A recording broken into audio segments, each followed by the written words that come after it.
저는 올해 73 조순자입니다. 자식 둘을 키워내고 남편을 먼저 보낸 지도 10년이 훌쩍 넘었네요. 이제는 다리도 예전 같지 않고 허리에서는 시큰한 통증이 떠날 날이 없어요. 그래도 명절만큼은 자식들 먹일 음식만큼은 제 손으로 해야 직성이 풀리는 어쩔 수 없는 옛날 사람인가 봅니다. 아들 명진이와 딸 명희 그리고 그 짝들까지 모두 모여봐야 내 식구뿐인 단출한 상이지만 그 상을 채우기 위해 저는 명절 며칠 전부터 뼈가 닳도록 일하는 것을 마다하지 않았습니다. 추석 전날 밤이었어요. 거실 시계가 자정을 알리는 소리가 유난히 크게 들렸습니다. 저는 허리를 두드리며 가스레인지 앞에 서서 마지막으로 토랑국간을 보고 있었습니다. 들깨가루를 넉넉하게 풀어넣은 국물은 구수하고 진한 향을 피워 올렸지요. 이미 저녁부터 핏물을 빼고 2번이나 삶아 기름기를 걷어낸 갈비는 양념에 재워 하룻밤 숙성시키는 중이었어요. 내일 아침 압력솥에 쪄내기만 하면 아이들이 좋아하는 부드러운 갈비찜이 완성될 겁니다. 명절 음식이라는 게 다 그렇듯 손이 많이 가고 고된 일의 연속이에요. 하지만 자식들 입에 맛있는 음식이 들어가는 모습을 상상하면 쑤시는 허리 통증도 잊을만 했습니다. 다음 날 아침 약속한 시간은 오전 10시였습니다. 저는 새벽같이 일어나 갈비찜을 찌고 갖은 나물을 무치고 마지막으로 토랑국까지 데워 상에 올렸어요. 그런데 10시가 지나고 11시가 다 되어 가도록 집은 조용하기만 했습니다. 혹시 오는 길에 차가 막히나 싶어 창밖을 몇 번이나 내다봤는지 몰라요. 아들 명진에게 전화를 걸어보니 그제야 웅얼거리는 목소리로 거의 다 왔다고 하더군요. 결국 아들 내외와 딸 내외가 저희 집 현관문을 열고 들어선 것은 11시 반이 훌쩍 넘은 시간이었습니다. 어머니, 저희 왔어요. 아들 명진이가 멋쩍은 미소를 지으며 들어섰고 며느리는 조용히 고개를 숙이며 과일 바구니를 내려놓았습니다. 뒤이어 들어온 딸 명희와 사위의 표정은 그다지 밝아 보이지 않았어요. 엄마, 차가 얼마나 막히던지. 아주 거북이 걸음으로 왔네. 딸 명희가 하품을 하며 거실 소파에 털썩 주저앉았습니다. 그 모습에 저는 애써 서운한 마음을 감추고 웃으며 말했어요. 오느라 고생했다. 얼른 손 씻고 와서 밥 먹자. 너희 온다고 해서 갈비찜이랑 토랑국 잔뜩 해놨어. 아, 진짜? 엄마, 아직도 이런 걸 직접 해? 요즘은 배달 음식도 잘 나오는데 그냥 시켜 먹는 게 낫지 않아? 엄마도 힘들고. 명희의 말에는 가시가 돋쳐 있었습니다. 저의 수고를 알아주기는커녕 귀찮은 일이나 하는 늙은이 취급하는 듯한 말투였어요. 사위는 그저 아내 옆에서 어색하게 웃고만 있을 뿐이었죠. 분위기가 싸늘해지는 것을 느낀 아들 명진이가 급하게 나섰습니다. 명희야, 무슨 말을 그렇게 하니? 어머니가 우리 먹이려고 얼마나 고생하셨는데. 어머니, 정말 맛있겠어요. 얼른 먹어요. 배고프다. 아들의 중재 덕분에 우리는 겨우 식탁에 둘러앉을 수 있었습니다. 하지만 이미 제 마음은 차갑게 식어버린 뒤였어요. 그래도 애써 표정을 관리하며 아이들 그릇에 갈비찜을 넉넉히 덜어주었습니다. 밥을 먹는 내내 명희는 스마트폰만 들여다보며 젓가락을 깨작거렸습니다. 그 모습에 더는 아무 말도 하고 싶지 않았어요. 식사가 끝나고 과일을 내오자 명희가 보란 듯이 큼지막한 명품 가방을 뒤적이기 시작했습니다. 저는 혹시나 용돈이라도 챙겨주려나 속으로 잠시 기대했던 것이 사실입니다. 자식에게 받는 용돈이 뭐 그리 대수겠냐마는 그건 돈의 액수를 떠나 저를 생각하는 마음의 표시라고 여겼으니까요. 하지만 제 기대는 곧 산산조각이 났습니다. 딸은 지갑을 꺼내더니 그 안에서 꼬깃꼬깃 접힌 1,000원짜리 지폐 5장과 동전 몇 개를 꺼내 식탁 위에 탁 소리가 나게 던졌습니다. 동전 하나가 대구르르 굴러 제 찻잔 옆에 멈춰 섰어요. 자, 엄마. 5,300원. 이걸로 퉁치자. 엄마가 지난번에 뭐 사다 달라고 심부름 시켰잖아. 그 값이야. 됐지? 딸의 입가에는 비웃음이 걸려 있었습니다. 그 순간 제 머릿속이 하얗게 비는 듯한 충격을 받았어요. 주변의 모든 소리가 멀어지고 딸의 그 경멸 어린 표정과 식탁 위에 흩어진 돈만이 보였습니다. 제가 언제 심부름을 시켰던가요? 기억조차 나지 않는 사소한 부탁이었을 겁니다. 그 값어치가 평생을 바쳐 키운 딸에게 고작 5,300원짜리 모욕으로 돌아온 것이었습니다. 아들 명진이가 사색이 되어 소리쳤어요. 최명희, 너 지금 뭐 하는 짓이야? 당장 엄마한테 사과드려. 그러면서 명진이는 황급히 자신의 주머니에서 하얀 봉투를 꺼내 제게 내밀었습니다. 어머니, 이거 받으세요. 명희가 철이 없어서 그래요. 봉투 안에는 빳빳한 5만원권 4장, 20만원이 들어 있었습니다. 하지만 그 돈이 제 눈에 들어올 리가 없었어요. 제 심장은 얼음장처럼 차가워졌고 더 이상 참을 수가 없었습니다. 저는 자리에서 일어나 식탁 위에 흩어진 5,300원과 아들이 내민 20만 원이 든 봉투를 말없이 쓸어 담았습니다. 그리고는 딸과 아들의 발치에 그 돈을 던져버렸어요. 가지고 나가라.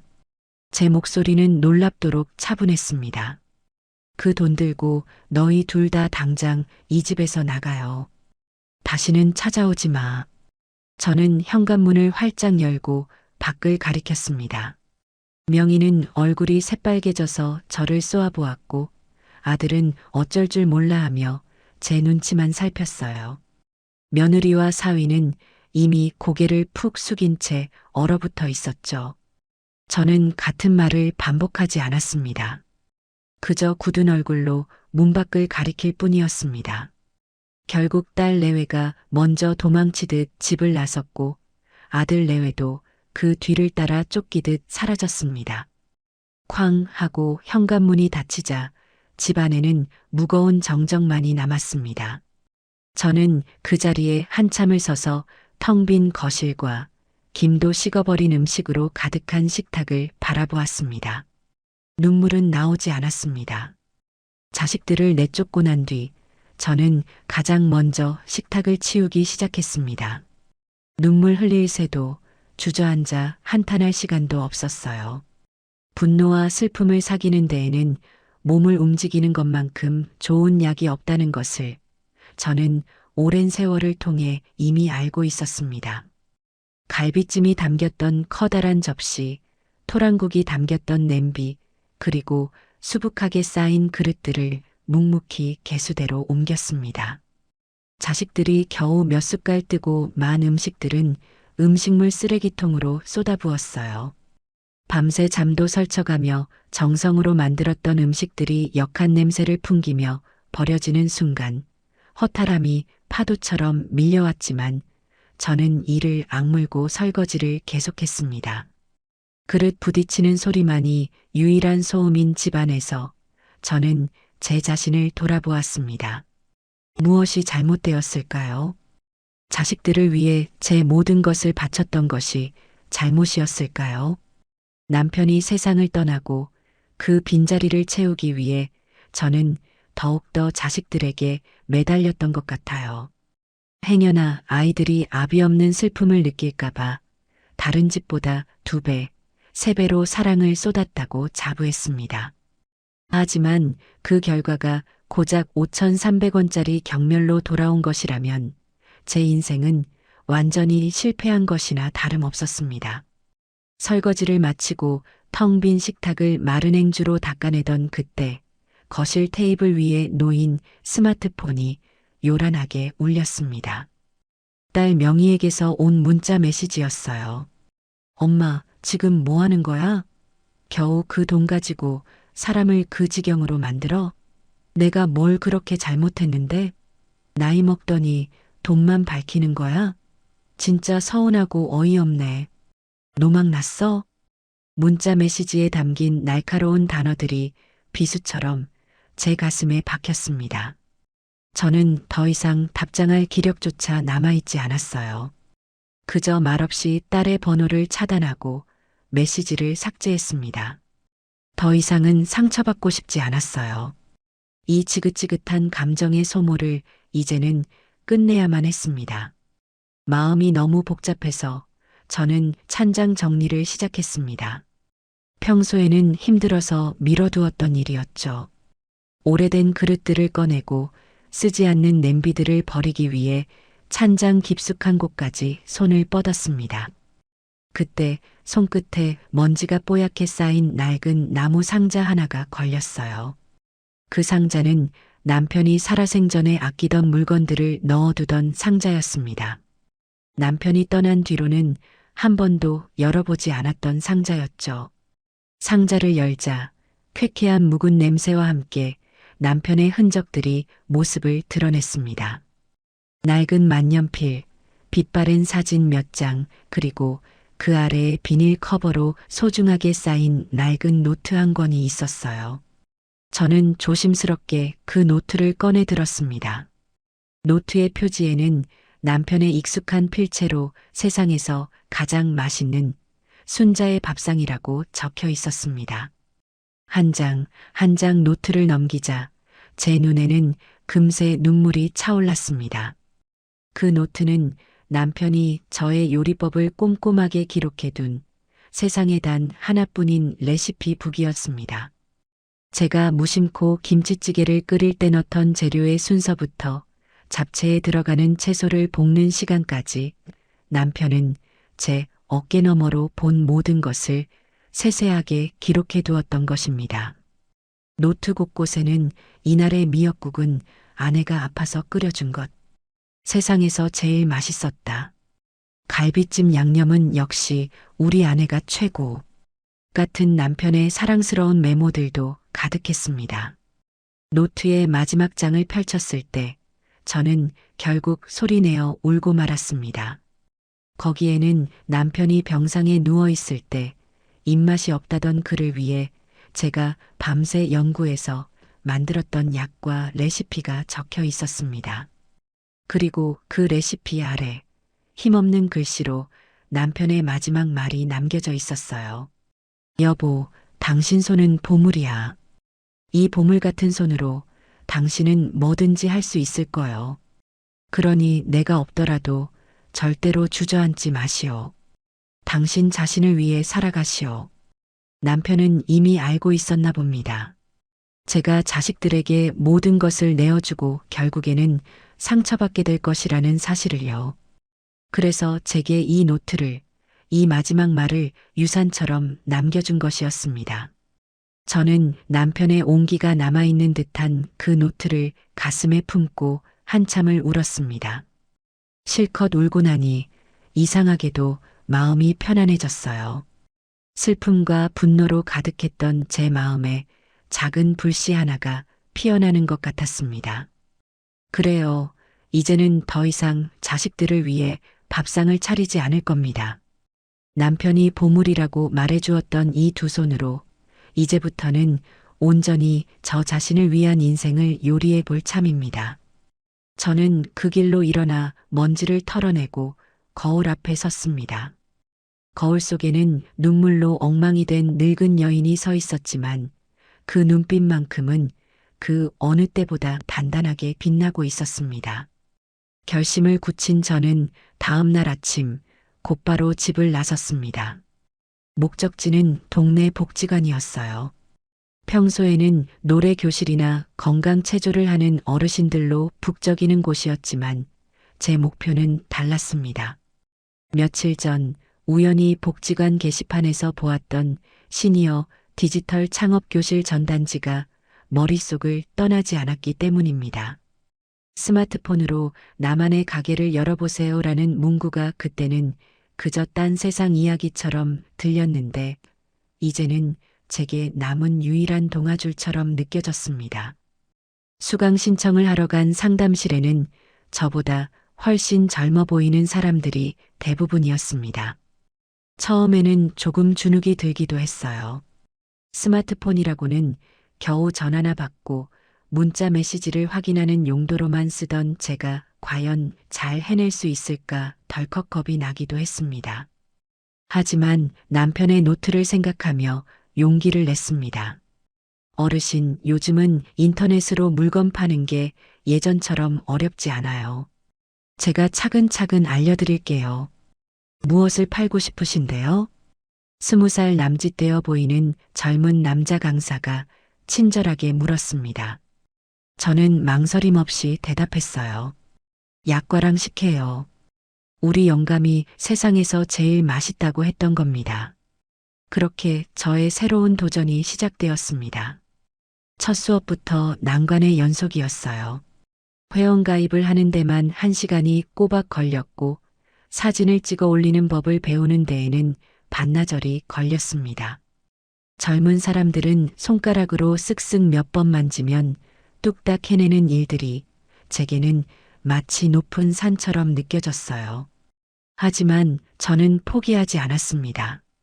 수업이 끝나고 집에 돌아와서도 밤늦도록 스마트폰을 붙잡고 연습하고 또 연습했어요.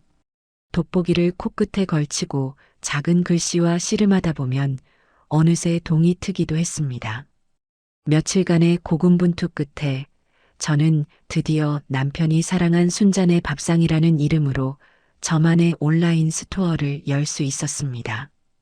남편의 노트에 적힌 레시피 그대로 정성껏 만든 약과와 식혜 사진을 찍어 올렸어요. 조명도 배경도 볼품 없었지만 음식만큼은 진심을 다해 만들었습니다. 첫 주문을 기다리는 시간은 피가 마를 정도로 길게 느껴졌어요. 아무도 이 늙은이의 음식을 사주지 않으면 어떡하나 불안한 마음에 스마트폰만 하염없이 들여다보았습니다. 그리고 스토어를 연 지 사흘째 되던 날 오후 띠링하고 경쾌한 알림음이 울렸습니다. 첫 주문이 들어온 것이었어요. 동네에 사는 주부 한 분이 약과 한 세트를 주문한 것이었습니다. 저는 너무 기뻐서 저도 모르게 만세를 부를 뻔했습니다. 제 손으로, 제 능력으로 번 첫 돈이었습니다. 금액은 얼마 되지 않았지만 그 어떤 돈보다도 값지게 느껴졌어요.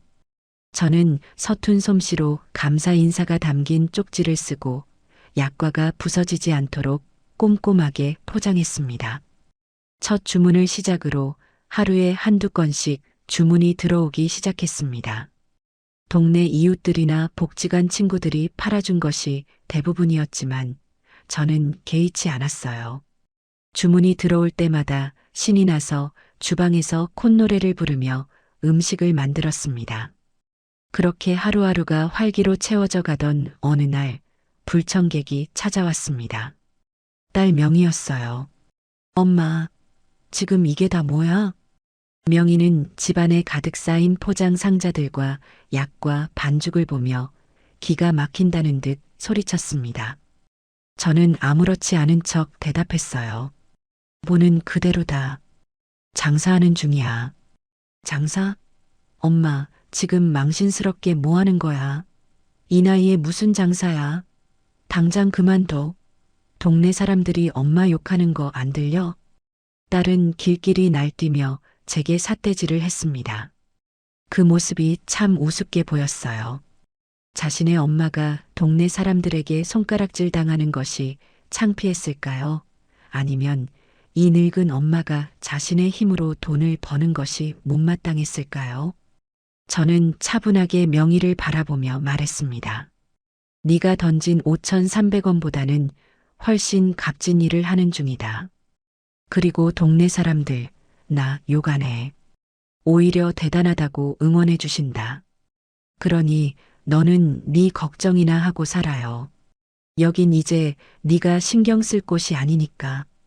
제 단호한 태도에 명희는 잠시 말을 잃었습니다.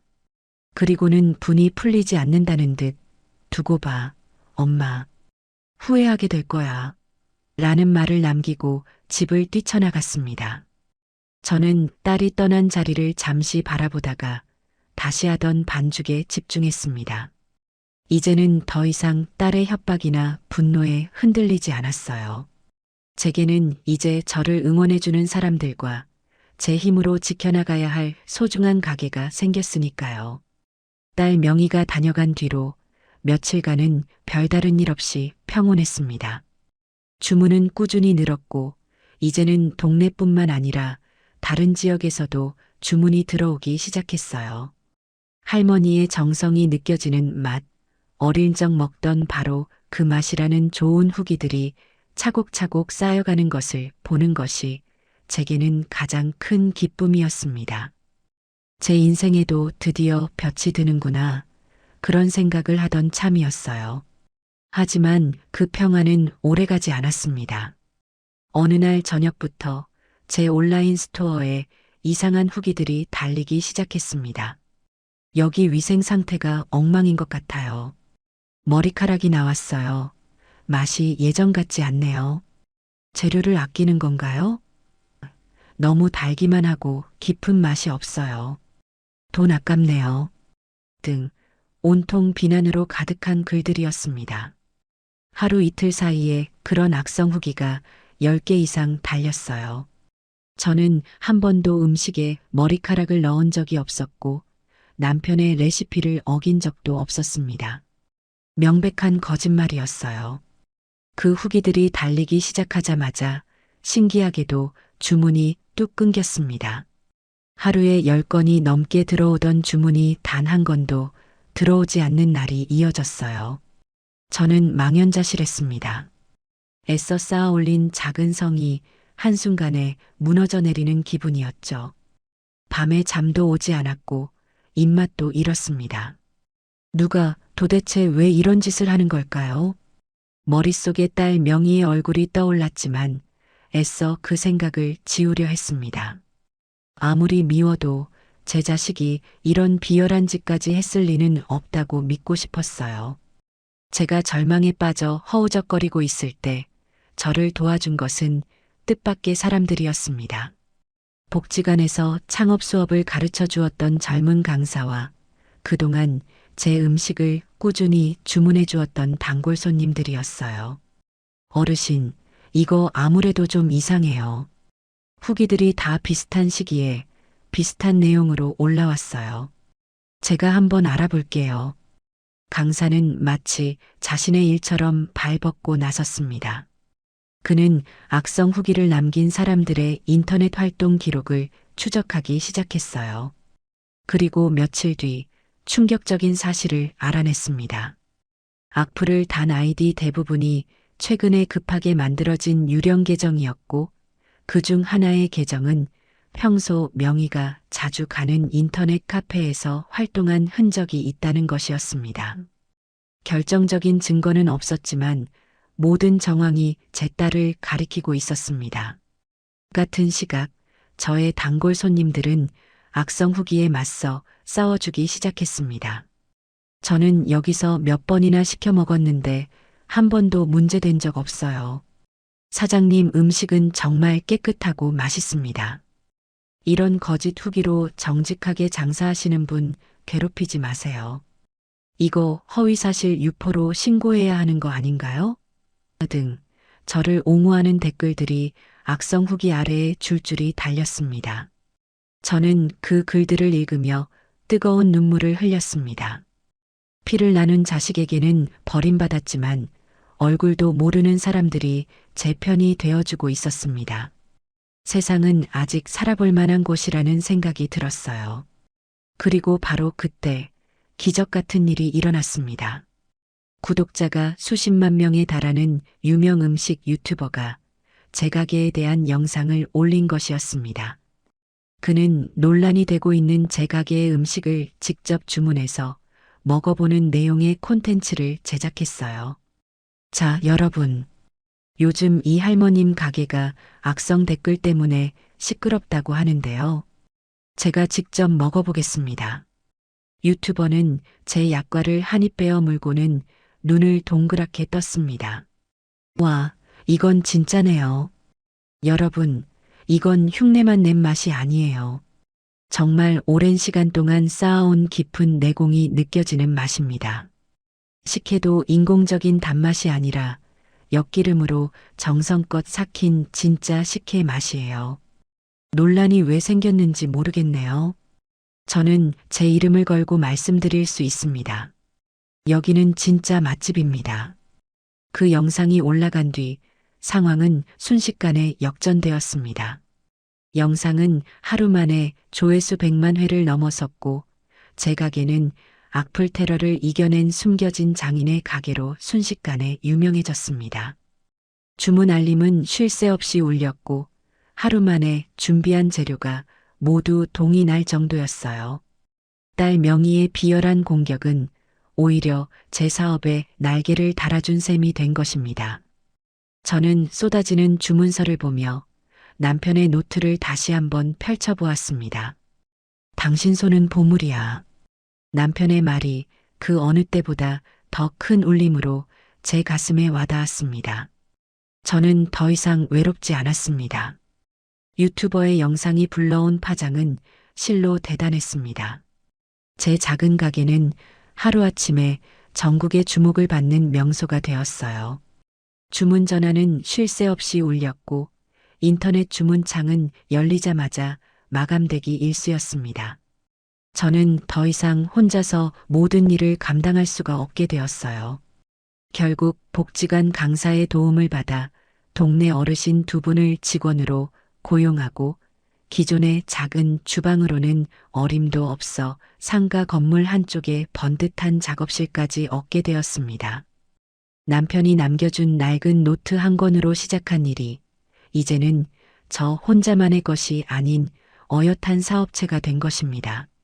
새로운 작업실은 환하고 넓었습니다. 커다란 스테인리스 작업대와 반짝이는 새 오븐을 들여놓던 날, 저는 직원으로 오신 할머니들과 함께 웃으며 막걸리 한 잔을 기울였습니다. 평생을 남편과 자식의 뒷바라지만 하다가 이른이 넘어 제 이름 석 자를 걸고 일하게 되니 하루하루가 꿈만 같았어요. 함께 일하는 동료가 생기니 외로울 틈도 없었습니다. 우리는 서로의 쑤시는 허리를 두드려주며 약과를 만들고 지난 드라마 이야기를 하며 식혜를 포장했습니다. 웃음소리가 끊이지 않는 작업실은 제게 새로운 집이자 새로운 가족이 되어 주었습니다. 하지만 저의 이런 행복이 누군가에게는 배 아픈 질투의 대상이 되었나 봅니다. 그 무렵부터 딸 명희와 사위가 제 작업실 주변을 맴돌기 시작했어요.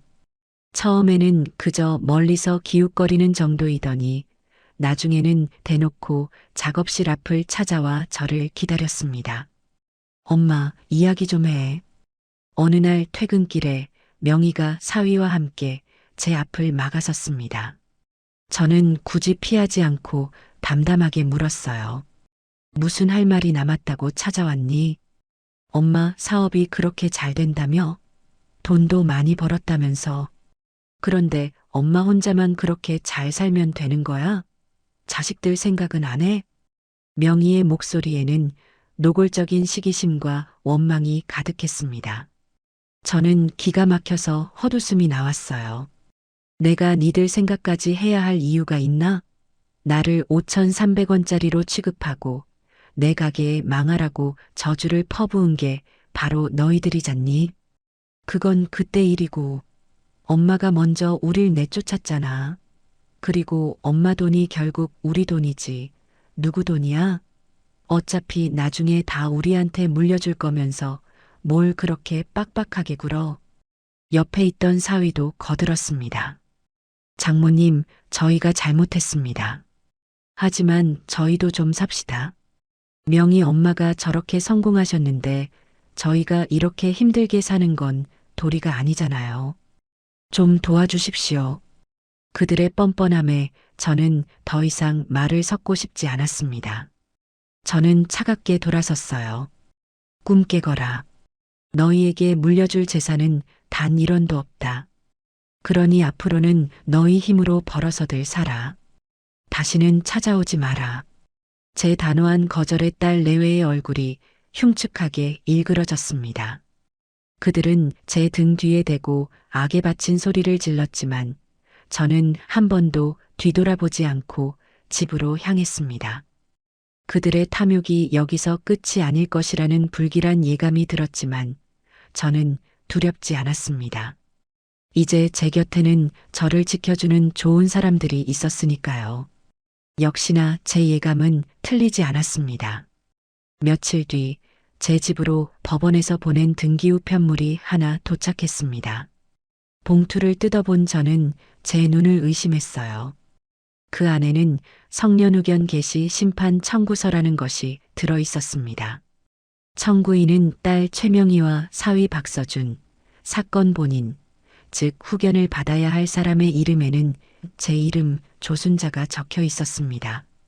그들은 제가 고령으로 인해 정상적인 판단 능력이 결여되어 재산 관리를 제대로 할 수 없으니 자식인 자신들이 저희 법정 후견인이 되어야 한다고 주장하고 있었습니다.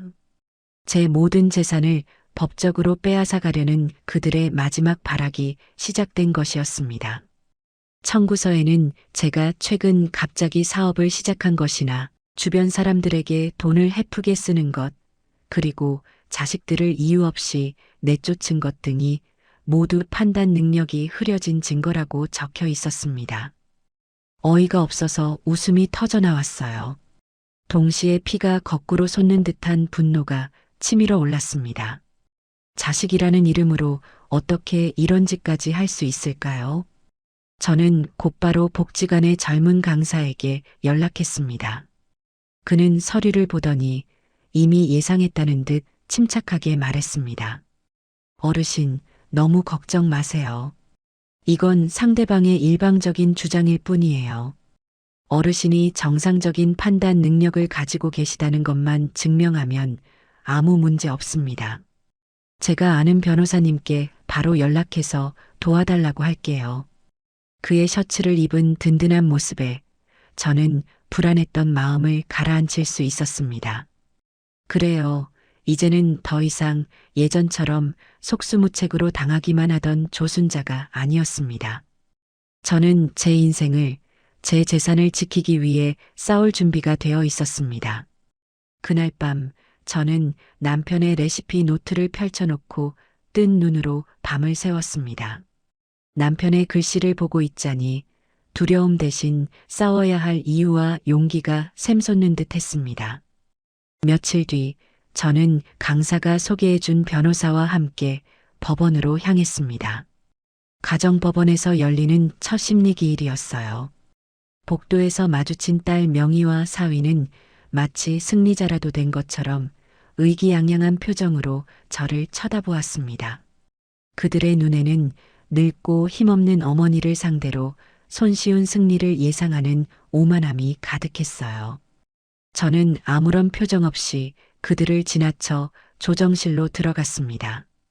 어머님, 자식들이 어머님을 걱정해서 이러는 겁니다. 재산 다툼으로 비치고 싶지는 않습니다만 어머님의 건강과 재산을 안전하게 지켜드리기 위한 어쩔 수 없는 선택이었음을 이해해 주십시오. 조정실에 마주 앉자마자 상대편 변호사가 위선적인 말투로 입을 열었습니다.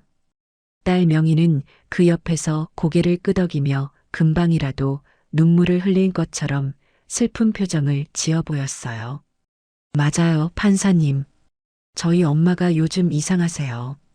갑자기 없던 사업을 벌이시더니 주변에 돈을 마구 뿌리고 다니세요.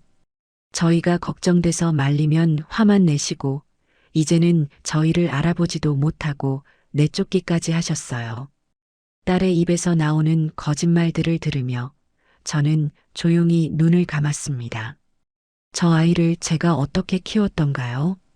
제 모든 것을 희생하며 애지중지 키운 결과가 고작 이런 것이라니 참담한 심정이었습니다. 하지만 감상에 젖어 있을 시간은 없었어요. 조순자 씨, 따님의 말에 대해 어떻게 생각하십니까? 조정위원의 질문에 저는 천천히 입을 열었습니다. 모두 거짓말입니다. 저는 아주 건강하고 제정신입니다. 제 사업은 제 능력으로 일군 것이고 직원들에게 월급을 주는 것은 당연한 일입니다.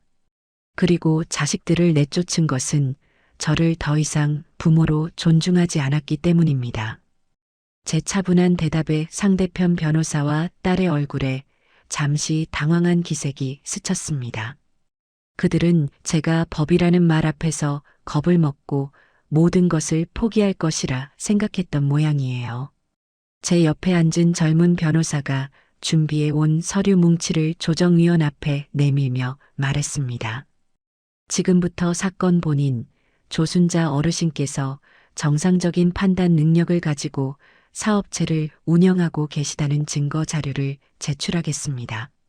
첫 번째 증거는 지난 몇 달간의 제 가게 매출 장부와 세금 납부 내역서였습니다.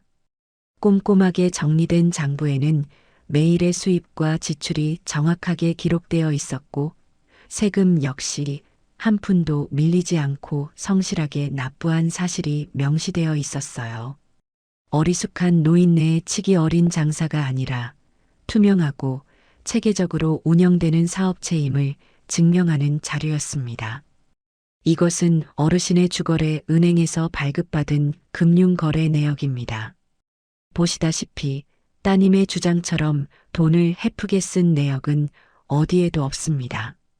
오히려 매달 꾸준히 수익금을 저축하고 계십니다. 두 번째 증거가 제출되자 명희의 표정이 굳어지기 시작했습니다. 하지만 진짜 반격은 이제부터가 시작이었어요. 그리고 이것은 대학병원 신경정신과에서 발급받은 조순자 어르신의 정신감정 소견서입니다. 변호사는 소견서의 중요한 부분을 큰 소리로 읽어내려갔습니다. 피검사자 조순자는 인지능력, 판단능력, 기억력 등 모든 정신능력 평가에서 정상 소견을 보였으며 독립적인 의사 결정과 재산관리 능력이 충분한 것으로 판단됨. 소견서 내용이 울려 퍼지는 순간 조정실의 분위기는 완전히 반전되었습니다. 명의와 사위 그리고 상대편 변호사는 이제 더 이상 할 말이 없는 듯 입을 굳게 다물었어요. 조정위원은 저를 바라보며 부드러운 목소리로 물었습니다. 어르신, 따님과의 관계가 어쩌다 이렇게까지 된 겁니까? 저는 그제야 참았던 숨을 길게 내쉬며 모든 것을 털어놓았습니다. 명절 아침에 있었던 5,300원짜리 모욕과 제 가게에 쏟아졌던 악성 댓글에 대한 이야기까지요. 제 변호사는 결정적인 증거를 마지막으로 제출했습니다. 이것은 따님 최명희 씨가 어머니의 가게에 악성 후기를 작성했다는 정황 증거입니다. 후기를 작성한 IP 일부가 최명희 씨의 자택 주소와 일치하는 것으로 확인되었습니다. 그 증거 앞에서 명희는 결국 무너져 내렸습니다. 아니에요. 내가 안 그랬어요. 라며 발악했지만 그 목소리에는 아무런 힘이 실려 있지 않았어요. 모든 상황이 정리되고 조정위원이 마지막으로 제 의사를 물었습니다. 어르신, 이 청구는 기각될 것이 분명해 보입니다. 혹시 따님에게 하고 싶은 말씀이 있으십니까? 저는 자리에서 일어나 딸과 사위를 똑바로 쳐다보았습니다. 그리고 제 인생을 건 마지막 선언을 했습니다. 판사님, 오늘 이 자리에서 분명히 밝히고 싶은 것이 있습니다. 저는 오늘부로 제 명의로 된 모든 재산을 사회에 환원할 것을 서약합니다. 네. 장모님, 그게 무슨 말씀이세요? 사위가 경악하며 소리쳤지만 저는 아랑곳하지 않고 말을 이어갔습니다. 제가 사는 이 집과 제 이름으로 된 예금은 제가 죽은 뒤 불우한 이웃을 위해 쓰일 것입니다.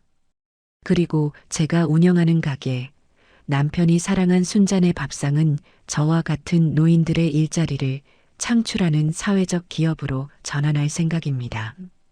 그러니 이제 너희들이 탐낼 제 재산은 단 1원도 남아있지 않습니다. 제 선언이 끝나자 조정실에는 무거운 침묵이 흘렀습니다. 딸 명희는 넋이 나간 사람처럼 멍하니 저를 바라보았고 사위의 얼굴은 하얗게 질려 있었습니다. 그들의 탐욕스러운 계획이 산산조각 나는 소리가 들리는 듯 했습니다. 저는 그들을 향해 마지막으로 말했어요. 그러니 이제 그만 내 인생에서 사라져다오. 그 말을 끝으로 저는 변호사와 함께 미련 없이 조정실을 걸어 나왔습니다. 등 뒤로 딸의 절규인지 분노인지 모를 울음소리가 희미하게 들려오는 듯 했지만 저는 단 한 번도 뒤돌아보지 않았습니다. 법원 건물을 빠져나오자 가을의 파란 하늘이 눈부시게 펼쳐져 있었습니다. 저는 비로소 제 인생의 완전한 주인이 된 기분이었습니다. 제가 재산을 사회에 환원하겠다고 선언한 일은 생각보다 더 큰 파장을 불러왔습니다. 작은 동네 신문에 실렸던 이야기가 인터넷을 통해 퍼져나가면서 방송국에서도 연락이 오기 시작했어요. 저는 유명해지고 싶은 마음은 없었기에 대부분의 인터뷰는 거절했지만 제 의지는 확고했습니다. 변호사의 도움을 받아 유언장을 공증하고 가게를 사회적 기업으로 전환하기 위한 절차를 차근차근 밟아나갔습니다. 그 소식이 알려진 뒤 딸 명희와 사위는 완전히 무너져 내렸습니다. 그들이 마지막 동아줄처럼 여기고 있던 어머니의 재산이라는 환상이 깨져버렸기 때문이죠. 얼마 지나지 않아 사위의 사업이 부도가 났다는 소식을 들었습니다. 애초에 제 재산을 담보로 무리하게 사업을 벌였던 모양이에요. 그들이 살던 번듯한 아파트도 경매로 넘어가고 결국 월세방을 전전하는 신세가 되었다는 이야기도 동네 친구를 통해 전해 들었습니다. 화려하게 치장하고 다니던 딸 명희는 생계를 위해 마트 계산원으로 취직했다고 합니다. 한 번은 장을 보러 갔다가 계산대에서 굳은 얼굴로 바코드를 찍고 있는 딸과 마주친 적이 있었어요. 저와 눈이 마주친 순간 명희는 화들짝 놀라며 고개를 푹 숙였습니다. 예전처럼 윤기가 흐르던 얼굴은 온데간데였고 피곤과 절망에 절어 푸석푸석해진 얼굴만 남아 있었습니다. 저는 아무 말 없이 계산만 하고 돌아섰지만 그날 밤 잠을 이루기가 어려웠습니다. 통쾌한 마음보다는 씁쓸하고 아픈 마음이 더 컸어요. 아무리 미워도 제 배 아파 낳은 자식이었으니까요. 반면에 아들 명진이에게는 작은 변화가 생겼습니다. 그동안 명희의 등살에 눌려 기 한 번 제대로 펴지 못했던 아들은 동생의 몰락을 지켜보며 무언가 깨달은 바가 있었던 것 같아요. 어느 날 저녁 아들이 작업복 차림으로 제 가게를 찾아왔습니다. 손에는 작은 음료수 한 박스를 들고 있었어요. 어머니, 일 끝나고 오는 길에 들렀어요. 직원분들이랑 같이 드세요. 아들은 제 앞에 서는 것조차 어려워하며 쭈뼛거렸습니다. 저는 아무 말 없이 아들이 내민 박스를 받아들었어요. 이게 무슨 일이야? 웬일로 찾아왔어? 그냥 어머니 얼굴 한번 뵙고 싶어서요. 저 공사 현장에서 다시 일 시작했어요. 명희 일은 정말 죄송합니다. 제가 오빠 노릇을 제대로 못해서 일이 이렇게까지 됐어요. 아들은 진심으로 미안해하는 얼굴이었습니다. 저는 아들의 손을 보았어요. 못이 박이고 군데군데 긁힌 상처가 가득한 정직하게 땀 흘려 일한 사람의 손이었습니다. 그래, 늦지 않았다. 지금부터라도 네 인생, 네 힘으로 똑바로 살면 되는 거야. 어머니, 나는 너한테 용서를 구하라는 말 안 한다. 용서는 내가 아니라 너 스스로에게 받는 거야. 부끄럽지 않게 당당하게 살아가는 모습 보여주는 거. 그것보다 더 큰 효도는 없다.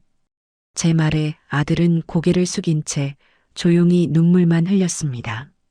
저는 주방으로 들어가 따뜻한 식혜 한 그릇을 담아 아들에게 건넸습니다. 아들은 어린아이처럼 훌쩍이며 그 식혜를 단숨에 들이켰어요. 그날 이후로 아들은 종종 퇴근길에 가게에 들러 굳은 일을 돕고 가곤 했습니다. 무거운 밀가루 포대를 나르기도 하고 가게 앞을 깨끗하게 청소하기도 했어요. 우리는 많은 대화를 나누지는 않았지만 땀 흘려 함께 일하는 시간 속에서 깨졌던 신뢰가 아주 조금씩 천천히 회복되고 있다는 것을 느낄 수 있었습니다. 시간이 흘러 다시 추석 명절이 돌아왔습니다. 작년에 그 텅 비고 차가웠던 명절과는 모든 것이 달라져 있었어요. 남편이 사랑한 순잔의 밥상은 이제 동네의 사랑방 같은 곳이 되었습니다.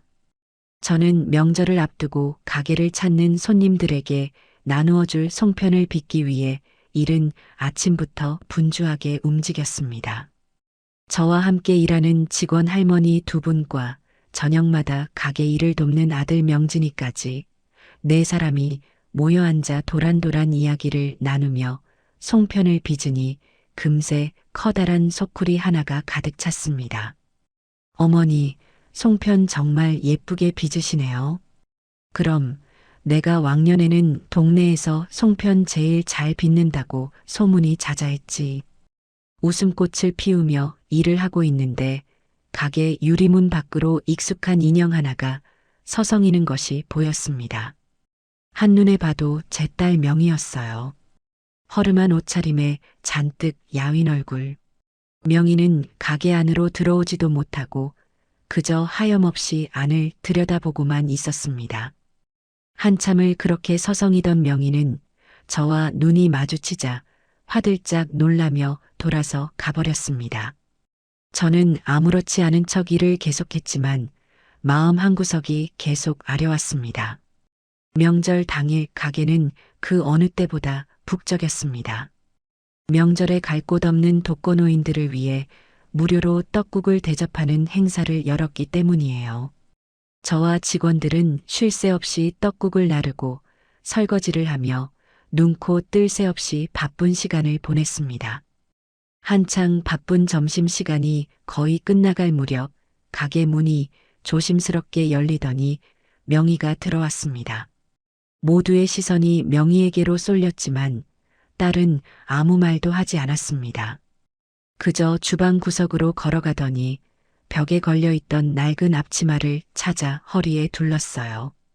그리고는 산더미처럼 쌓여있는 그릇들 앞에 서서 고무장갑을 끼고 설거지를 하기 시작했습니다. 저기서 뭐 하는 거야?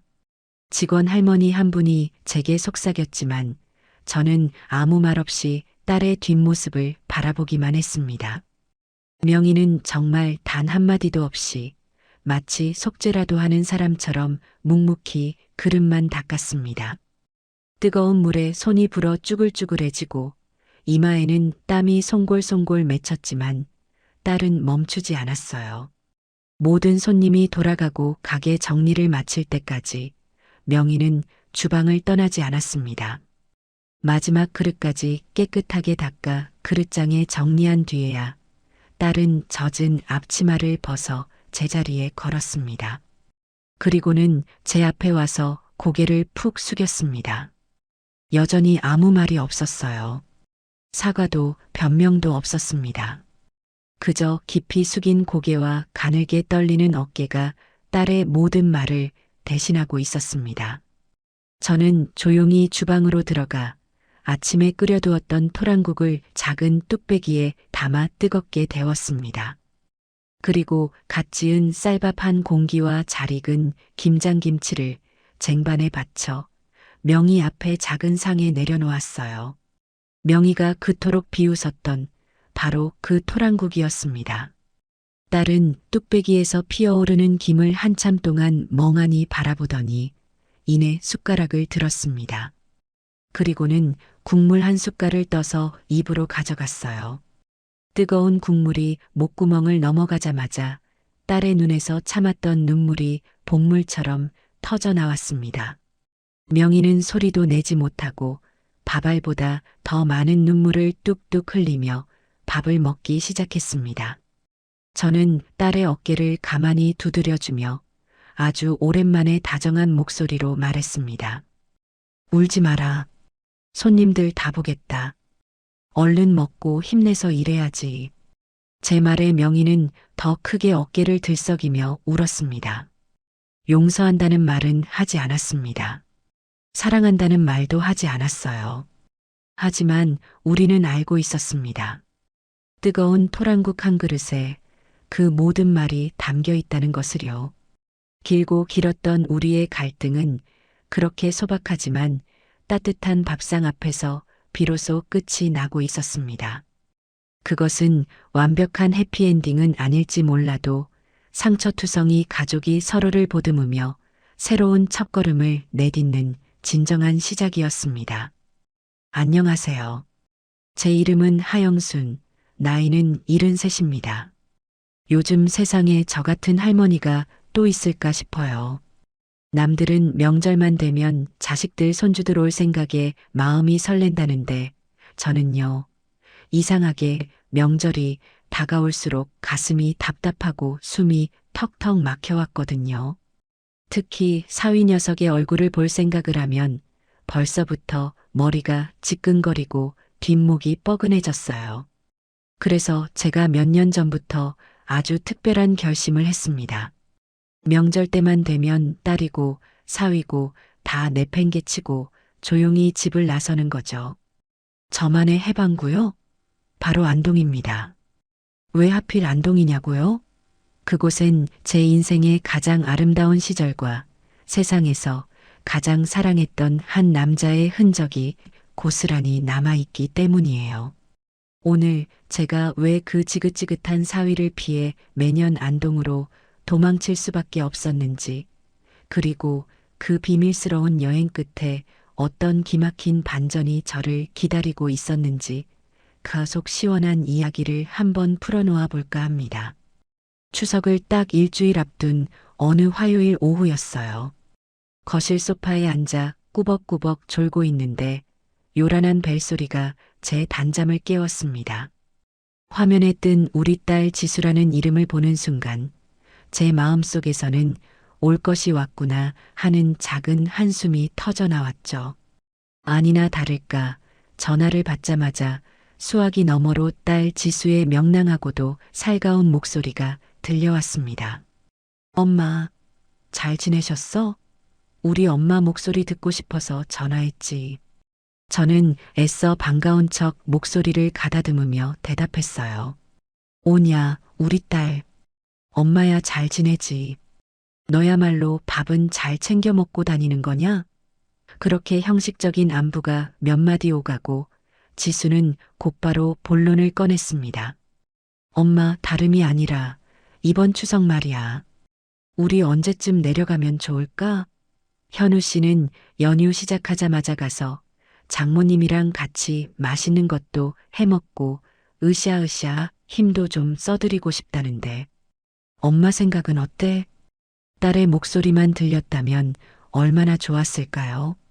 지수의 말이 채 끝나기도 전에 수화기 너머 저편에서 낯익으면서도 영 부담스러운 목소리가 훅 끼어들었습니다. 바로 제 사위 정현우였죠. 장모님, 저 현우입니다. 잘 지내셨죠? 지수 말대로 저희 이번에 좀 일찍 내려가서 장모님 힘드신 일 좀 덜어드리려고요. 특히 그 창고 말입니다. 장모님.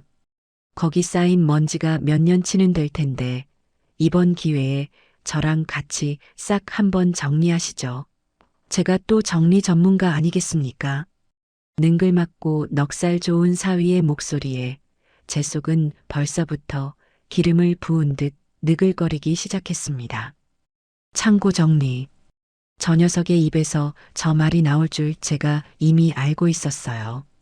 저에게는 남편과의 추억이 깃든 보물창고가 저 녀석의 눈에는 그저 먼지 쌓인 고물창고 혹은 돈 될 만한 물건들이 숨겨진 노다지 창고로만 보였을 테니까요. 저는 애써 불쾌한 기색을 감추고 최대한 평온한 목소리로 대답했습니다.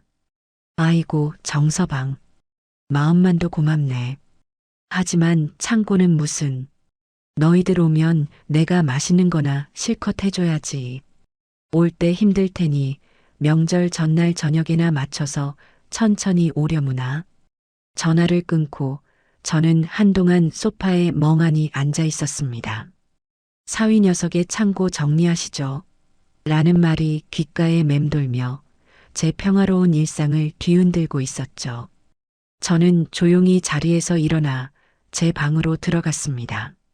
그리고는 서랍 깊숙한 곳에 넣어두었던 스마트폰을 꺼내 들었어요.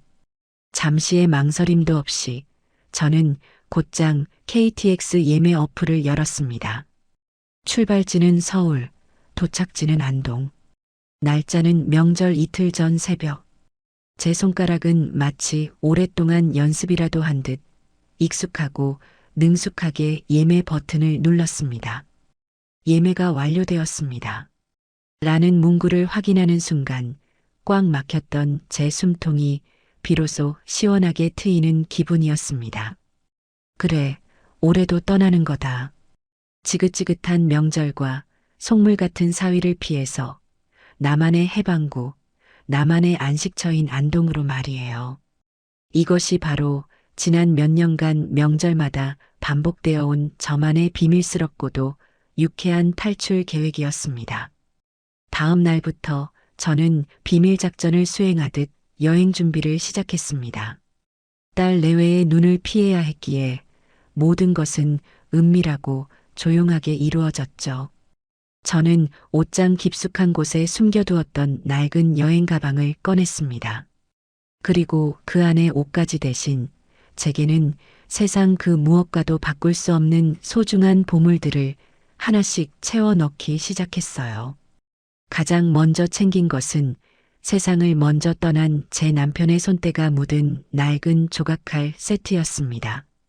나무를 깎고 다듬을 때 쓰던 그 칼들은 날이 무뎌진 지 오래였지만 제게는 남편의 거칠고 따뜻했던 손길을 느낄 수 있는 유일한 유품이었죠.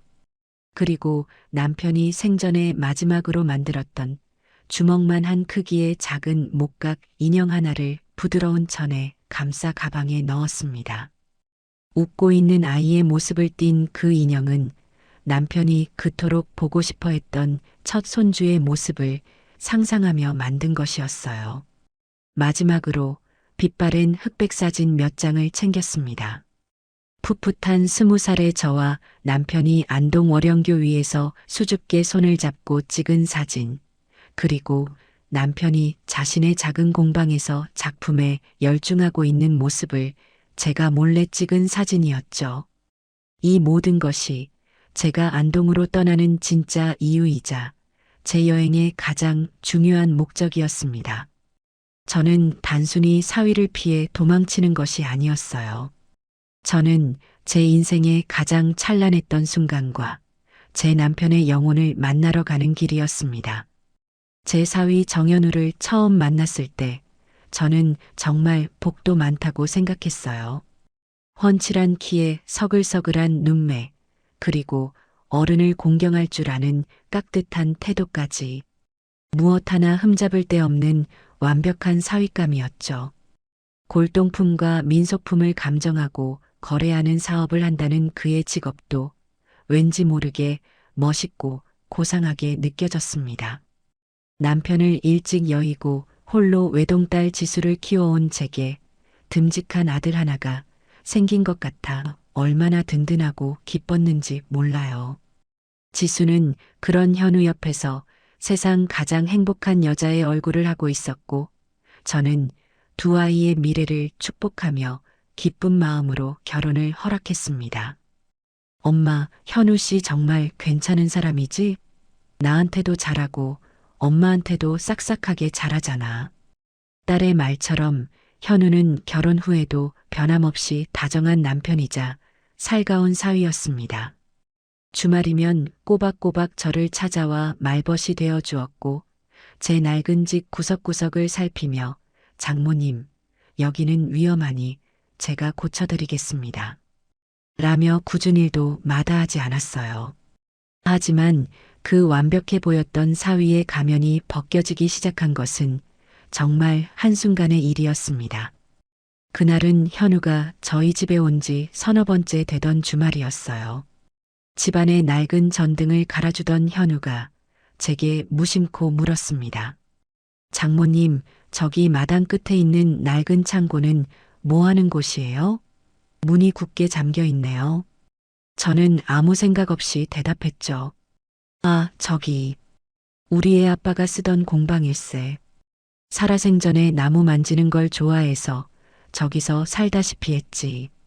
지금은 그냥 애 아빠 물건들 넣어두는 창고로 쓰고 있고, 제 말에 현우의 눈이 미묘하게 반짝이는 것을 저는 미처 알아채지 못했습니다. 그러세요? 장인어른께서 손재주가 좋으셨나 보네요. 궁금한데 제가 한번 구경해도 될까요, 장모님? 저는 그의 순수한 호기심을 의심하지 않고 기꺼이 녹슨 열쇠 꾸러미를 들고 그를 창고로 데려갔습니다. 삐거덕하는 소리와 함께 무거운 창고 문이 열리는 순간 켜켜이 쌓인 먼지와 짙은 나무 냄새가 우리를 맞았습니다. 창고 안은 수십 년의 세월이 멈춘 듯 남편이 살아생전 쓰던 모습 그대로였어요.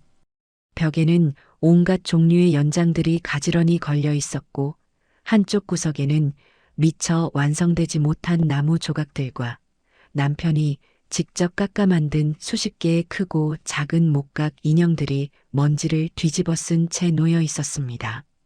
저는 남편에 대한 그리움에 잠시 마음이 아련해졌죠. 그런데 제 옆에 서 있던 사위 현우의 반응은 제 예상과는 전혀 달랐습니다. 그는 창고 안을 둘러보며 감탄이나 추억에 젖는 대신 마치 돈 되는 물건을 찾아 헤매는 매의 눈으로 먼지 쌓인 작품들을 훑어보기 시작했어요. 그리고는 제게 돌아서서 아주 진지하고도 은밀한 목소리로 말했습니다. 장모님, 이거 그냥 썩히기에는 너무 아까운 물건들 같은데요. 혹시 모르니 제가 아는 전문가 한번 불러서 이게 돈이 될 만한 물건들인지 값이라도 한번 매겨드릴까요? 그 말을 듣는 순간 제 머릿속이 띵하고 울리는 것 같았습니다. 제게는 남편의 땀과 눈물, 그리고 영혼이 깃든 이 신성한 공간이 사위의 눈에는 그저 돈이 될 만한 물건들이 쌓여 있는 곳으로밖에 보이지 않았던 겁니다. 저는 그 순간 이 아이의 서글서글한 미소 뒤에 숨겨진 차가운 속물 근성을 보았습니다. 저는 애써 불쾌감을 누르고 단호하게 말했죠. 아니, 괜찮네. 이건 돈으로 값을 매길 수 있는 물건들이 아니야. 그냥 이대로 우리의 아빠의 흔적을 간직하고 싶을 뿐일세. 제 단호한 거절에도 현우는 포기하지 않았습니다. 그날 이후 그는 저희 집에 올 때마다 교묘하게 창고 이야기를 꺼내며 제 속을 긁기 시작했어요. 장모님, 그 창고 말입니다. 저렇게 방치해두면 나무가 썩거나 벌레가 먹을 수도 있어요. 제가 아는 박물관 관장님이 있는데 좋은 값에 사들릴 수도 있다고요. 장모님, 요즘 경기도 어려운데 저거 팔아서 지수랑 해외여행이라도 한번 다녀오시는 건 어떠세요? 그의 집요한 회유에 저는 점점 더 사위를 만나는 것이 불편하고 부담스러워지기 시작했습니다. 더 저를 속상하게 했던 것은 바로 제 딸 지수의 태도였습니다. 저는 어느 날 딸에게 조심스럽게 속마음을 털어놓았어요. 지수야, 엄마는 정서방이 자꾸 창고 이야기 꺼내는 게 좀 불편하구나. 너희 아빠의 소중한 유품인데 자꾸 돈으로만 생각하는 것 같아서 말이다. 하지만 제 고민에 대한 딸의 대답은 제 가슴에 비수를 꽂았습니다. 에이, 엄마. 뭘 그렇게 예민하게 생각해. 현우 씨는 다 엄마 생각해서 그러는 거지. 솔직히 그 창고 너무 낡고 위험하긴 하잖아. 먼지도 많고 전문가가 와서 깔끔하게 정리해주면 엄마한테도 좋은 거 아니야? 딸은 조금의 망설임도 없이 남편의 편을 들었습니다. 제게는 그 창고가 돌아가신 남편의 분신과도 같은 곳이라는 사실을 제 딸은 전혀 이해하지 못하고 있었던 것이죠. 아니, 이해하려 하지 않았던 것일지도 모릅니다. 남편의 성공과 물질적 풍요에 익숙해진 제 딸에게도 아버지의 낡은 유품은 그저 처치 곤란한 먼지 쌓인 것들에 불과했던 겁니다. 저는 그날 제 편은 아무도 없다는 깊은 외로움과 배신감을 느꼈습니다. 그리고 바로 그때 결심했어요. 내 남편의 소중한 유산은 내가 내 손으로 직접 지켜야만 한다고 말이에요. 드디어 명절 이틀 전 저의 비밀스러운 탈출 작전이 시작되는 날이 밝았습니다. 저는 동이 트기도 전인 새벽 4시에 알람 소리 없이도 저절로 눈이 떠졌어요. 혹시라도 늦잠이라도 자서 이 황금 같은 기회를 놓칠까봐 밤새 잠을 설친 탓이었죠. 저는 고양이처럼 살금살금 침대에서 빠져나와 어젯밤 미리 챙겨둔 여행 가방을 들었습니다. 그리고는 식탁 위에 급한 볼일이 생겨 친구 좀 만나고 오마. 명절 잘 보내라. 라고 쓴 짧은 쪽지 한 장만 남겨두고 조용히 현관문을 나섰어요. 캄캄한 새벽 공기가 제 볼에 차갑게 스쳤지만 제 마음은 날아갈 듯이 가볍고 상쾌했습니다. 마치 오랫동안 저를 옥죄어 오던 무거운 족쇄에서 풀려난 기분이랄까요? 택시를 타고 서울역으로 향하는 내내 제 입가에는 저도 모르게 미소가 번지고 있었습니다. 안동행 KTX에 몸을 싣고 기차가 서서히 서울 도심을 빠져나가기 시작하자 비로소 제 마음에도 진정한 평화가 찾아왔습니다. 차창 밖으로 빠르게 스쳐 지나가는 익숙한 풍경들을 바라보며 저는 앞으로 며칠 동안 누리게 될 완벽한 자유를 상상했어요. 잔소리하는 딸도 없고 틈만 나면 창고를 노리는 사위도 없는 곳. 오롯이 저 자신과 그리고 제 남편과의 추억에만 집중할 수 있는 시간. 그것이 바로 제가 매년 이 여행을 손꼽아 기다리는 이유였습니다.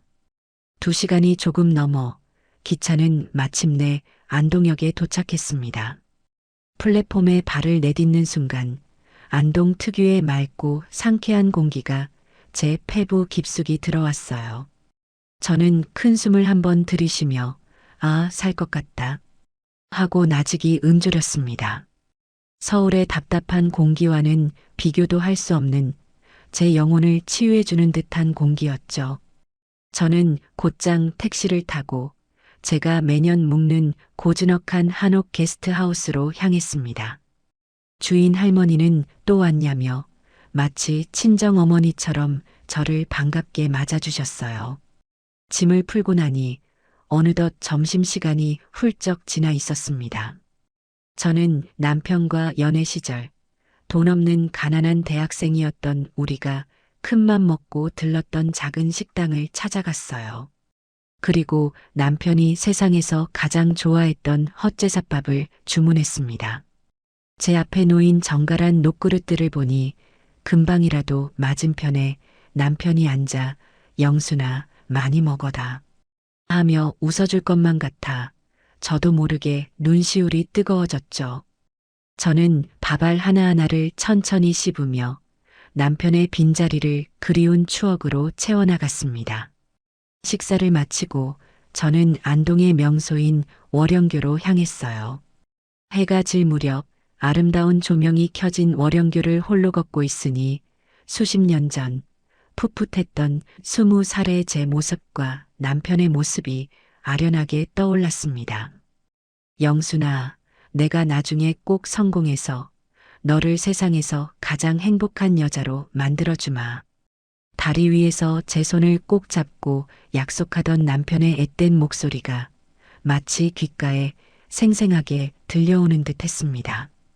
저녁이 되어 게스트하우스로 돌아오니 마당 평상에서 다른 손님들이 옹기종기 모여 두런두런 이야기를 나누고 있었습니다. 저는 조용히 방으로 들어가려는데 그중 한 청년이 제 손에 들린 낡은 조각칼 가방을 보고는 자리에서 벌떡 일어나 제게 다가왔어요. 어르신, 죄송하지만 잠시 그것 좀 볼 수 있을까요? 앳된 얼굴의 그 청년은 자신을 민속학을 공부하는 대학원생 김민준이라고 소개했습니다. 저는 별 생각 없이 그에게 조각할 가방을 건넸어요. 민준 씨는 마치 귀한 보물이라도 다루듯 조심스러운 손길로 가방을 열어 낡은 조각칼들을 하나씩 살펴보았습니다. 그리고는 감탄사를 연발하며 어르신, 이건 정말 귀한 물건인데요. 요즘에는 이런 식으로 손수 당금질에서 만든 조각칼을 찾아보기 정말 어렵습니다. 혹시 어르신께서 직접 사용하시던 건가요? 하고 물었습니다. 저는 그에게 돌아가신 제 남편의 유품이라고 담담하게 대답해 주었죠. 제 말에 그는 더욱 큰 관심을 보이며 제 남편에 대해 이것저것 묻기 시작했습니다. 저는 그에게 남편이 평생을 이름 없는 목각 인형 작가로 살다 갔다는 이야기를 들려주었어요. 제 이야기를 듣는 내내 그의 눈은 존경심과 호기심으로 반짝이고 있었습니다. 우리는 그날 밤 꽤 오랫동안 평상에 앉아 제 남편의 삶과 예술에 대한 이야기를 나누었습니다. 그렇게 안동에서의 평화로운 하룻밤이 지나고 드디어 지긋지긋한 명절 당일이 밝았습니다. 저는 아침 일찍 일어나 휴대폰을 아예 무음으로 바꿔놓고 게스트하우스를 나섰어요. 오늘은 그 누구의 방해도 받지 않고 오롯이 저만의 시간을 보내리라 다짐했죠. 하지만 제 그런 다짐은 그리 오래가지 못했습니다. 안동 시내의 한 찻집에 앉아 여유롭게 쌍화차를 마시고 있는데 주머니 속 휴대폰이 미친 듯이 진동하기 시작했어요. 화면을 보니 역시나 딸 지수였습니다. 받지 않고 버티기를 수십 번, 결국 저는 포기하고 전화를 받을 수밖에 없었습니다. 엄마, 도대체 어디야? 친구 만나러 간다더니 왜 전화도 안 받고 사람을 이렇게 걱정시켜? 수화기 너머로 들려오는 딸의 목소리는 거의 울음에 가까웠습니다. 저는 일부러 아무렇지 않은 척 태연하게 대답했죠. 어머, 우리 딸. 명절인데 바쁘지 않고 엄마한테 전화도 다 했네. 나야 친구랑 잘 있지. 너희야말로 맛있는 거 많이 먹고 명절 잘 보내고 있는 거냐? 제 여유로운 대답에 딸은 더욱 속이 타는 듯 했습니다. 엄마, 지금 그게 문제야? 아침부터 엄마가 없어져서 온 집안이 발칵 뒤집혔다고. 아빠 재산은 어떡하고 친척들은 또 뭐라고 하셔. 바로 그때였어요. 딸의 목소리 너머로 제가 가장 듣기 싫어하는 목소리가 불쑥 끼어들었습니다. 장모님, 저 현우입니다. 지금 어디서 그렇게 싸돌아다니시는 겁니까? 저희가 얼마나 걱정했는지 아세요? 사위의 목소리에는 걱정보다는 자신의 계획이 틀어졌다는 것에 대한 짜증이 노골적으로 묻어 있었습니다. 그리고 아니나 다를까 그는 곧바로 자신의 진짜 속내를 드러냈어요. 장모님, 저희가 장모님 안 계신 동안 그 낡은 창고라도 깨끗하게 치워놓으려고 했는데 문을 굳게 잠그고 가셨네요. 혹시 비밀번호라도 알려주시면 저희가 먼지 하나 없이 싹 정리해 놓겠습니다. 저는 그 뻔뻔하고 속 보이는 요구에 헛웃음이 터져 나왔습니다. 저는 잠시 동안 아무 말도 하지 않았어요. 수화기 너머로 두 아이가 제 대답을 기다리며 안절부절 못하는 것이 느껴졌습니다. 저는 쌍화차를 한 모금 마시며 마음을 가다듬고 제 평생 처음으로 아주 못되고 심술궂은 시어머니이자 장모가 되어보기로 결심했습니다. 저는 일부러 더 밝고 더 명랑하고 더없이 행복한 목소리로 깔깔 웃으며 대답했어요. 어머, 그랬니? 너희들 마음이 참 기특하기도 하구나. 그런데 어쩌나? 나는 지금 안동댐 밑에서 황포도배를 타고 뱃놀이를 하고 있단다. 여기 경치가 어찌나 좋은지 너희들 걱정할 겨를도 없네. 창고는 무슨 내가 돌아갈 때까지 손끝 하나 대지 말고 너희는 너희끼리 명절이나 잘 보내려무나. 그리고는 두 아이가 무어라 더 말할 틈도 주지 않고 보란 듯이 통화 종료 버튼을 눌러버렸습니다. 휴대폰 전원을 완전히 꺼버리고 나니 세상이 다 제 것인 양 그렇게 시원하고 통쾌할 수가 없었어요.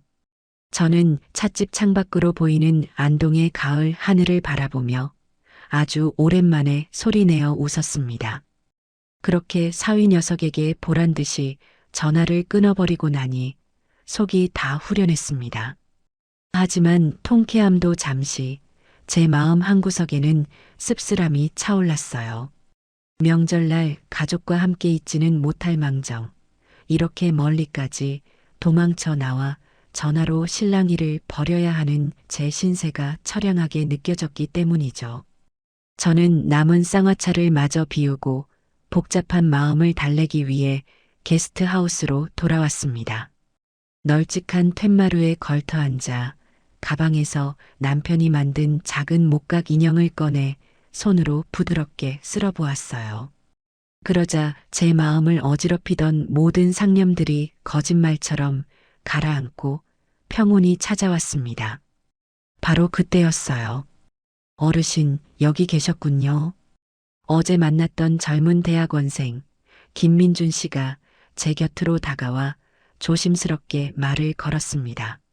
어르신, 혹시 어제 보여주셨던 조각칼 말고 장인어른께서 만드신 다른 작품도 제가 볼 수 있을까요? 제가 잠깐 뵌 것뿐이지만 그 솜씨가 정말 예사롭지가 않아서요. 실례가 안 된다면 꼭 한번 보고 싶습니다. 그의 눈은 거짓없는 순수한 열정과 존경심으로 반짝이고 있었습니다. 사위 녀석의 탐욕스러운 눈빛과는 질적으로 다른 진짜배기의 눈이었죠. 저는 잠시 망설였습니다. 남편의 작품들은 제게는 너무나 사적이고 소중한 영역이었으니까요. 하지만 이 청년에게라면 제 남편의 삶한 조각을 보여줘도 괜찮을 것 같다는 믿음이 들었습니다. 글쎄, 실물은 다 서울 창고에 있어서 대신 내가 찍어둔 사진이라도 괜찮겠는가? 제 말에 민준 씨는 어린아이처럼 얼굴을 환하게 밝히며 고개를 끄덕였습니다. 저는 제 낡은 휴대폰을 꺼내 사진첩 깊숙한 곳에 저장해 두었던 창고 사진들을 그에게 보여주기 시작했어요. 먼지가 뽀얗게 쌓인 선반 위에 크기도 모양도 제각각인 수십 개의 목각, 인형과 동물 조각들이 빼곡히 들어차 있는 사진들이었죠. 사진을 넘겨보던 민준 씨의 표정이 시간이 지날수록 점점 더 심각하게 굳어지기 시작했습니다. 그는 숨소리조차 내지 않고 화면에 코를 박을 듯이 집중해서 사진을 들여다보았어요. 어르신, 잠시만요. 이 사진 조금만 더 확대해 주실 수 있으세요? 그는 학 한 마리가 날갯짓하는 모습을 조각한 작품을 가리켰습니다. 저는 그의 요청대로 사진을 확대해 주었죠. 그러자 그는 거의 비명에 가까운 탄성을 내뱉었습니다. 맙소사. 이건 말도 안 돼. 이 결 좀 보세요. 나무의 결을 그대로 살리면서 마치 살아있는 학의 깃털처럼 표현했어요. 그리고 이음새 하나 없이 통나무 하나를 통째로 깎아서 만드신 거예요. 이런 기법은 그는 흥분을 감추지 못하고 한동안 말을 잇지 못했습니다. 그리고는 제 손을 덥석 잡으며 떨리는 목소리로 물었어요. 어르신, 정말 죄송하지만 이 작품들을 만드신 장인어른의 성함이 어떻게 되시는지 여쭤봐도 될까요? 저는 그의 갑작스러운 행동에 조금 놀랐지만 이내 남편의 이름을 담담하게 말해주었습니다. 제 대답을 들은 민준 씨는 마치 믿을 수 없는 이야기를 들은 사람처럼 얼굴이 하얗게 질려버렸어요. 역시 그랬군요.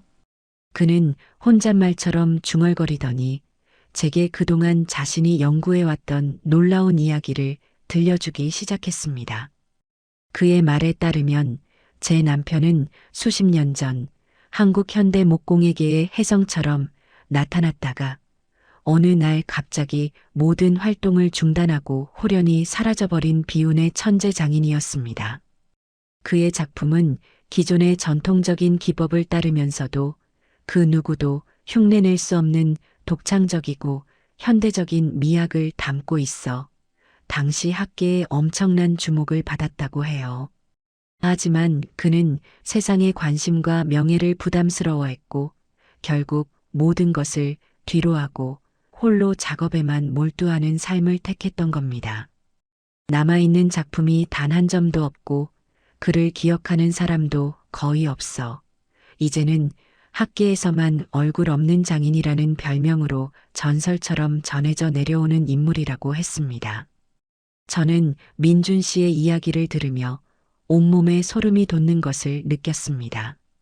제 남편이 그저 나무 만지는 것을 좋아했던 무뚝뚝하고 과묵했던 내 남편이 그런 대단한 사람이었다니요. 민준 씨는 제 휴대폰을 돌려주며 거의 애원하는 목소리로 말했습니다. 어르신, 이 창고는 단순한 창고가 아닙니다. 이건 한국 현대 공예사의 잃어버린 한 페이지를 찾을 수 있는 살아있는 보물창고예요. 이건 돈의 문제가 아닙니다. 어르신. 이건 우리가 반드시 지켜내고 세상에 알려야만 하는 소중한 문화유산입니다. 제발 제가 도울 수 있게 허락해 주세요. 그의 진심 어린 외침에 제 마음속에서는 무언가 뜨거운 것이 울컥하고 솟아올랐습니다.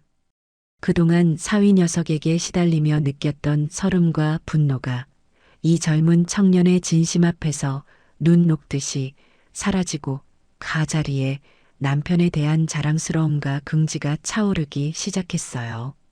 저는 그날 제 남편의 유산을 지키기 위한 아주 중요한 결심을 하게 되었습니다.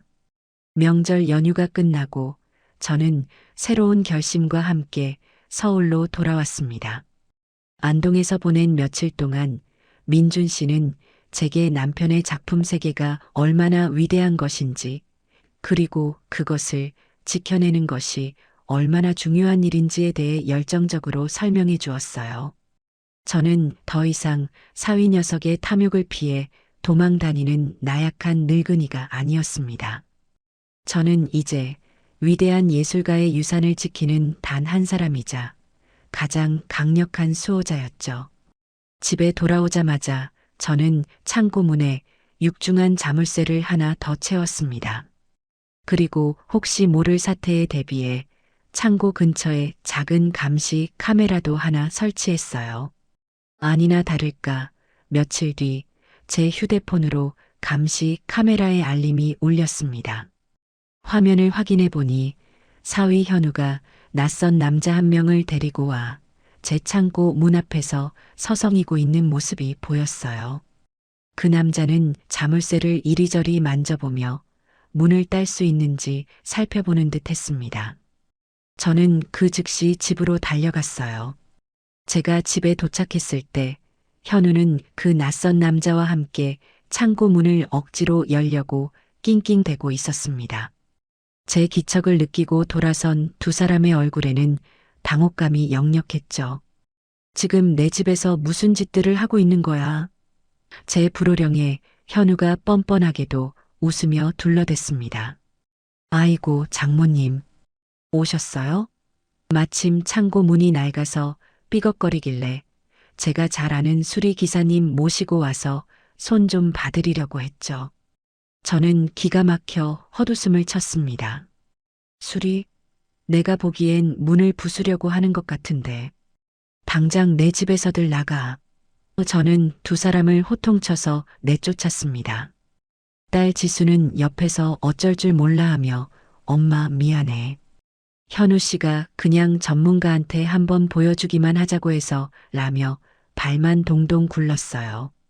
저는 그런 딸을 차갑게 외면했습니다. 그날 이후 우리 집에는 냉랭한 기운만이 감돌았죠.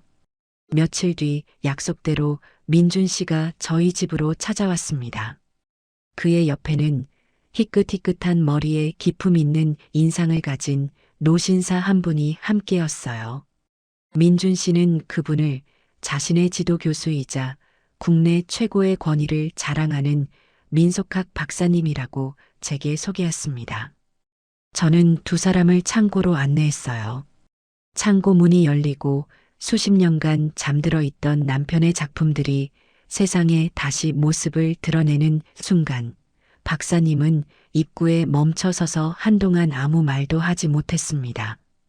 그는 마치 신성한 공간에 들어선 순례자처럼 경건한 표정으로 창고 안을 둘러보았어요.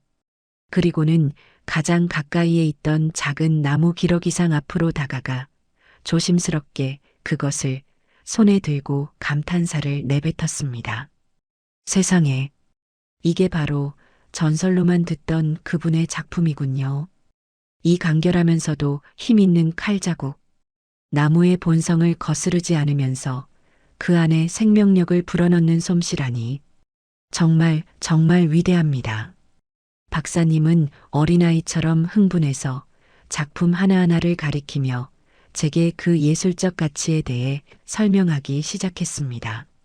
저는 그의 설명을 들으며 제 남편이 남긴 이 유산이 제가 생각했던 것보다 훨씬 더 대단하고 소중한 것임을 다시 한번 깨달을 수 있었어요. 바로 그때였습니다.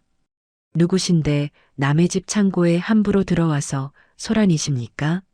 날카로운 목소리와 함께 사위 현우가 어제 그 남자 자신이 전문 감정사라고 불렀던 사내를 데리고 다시 나타났습니다.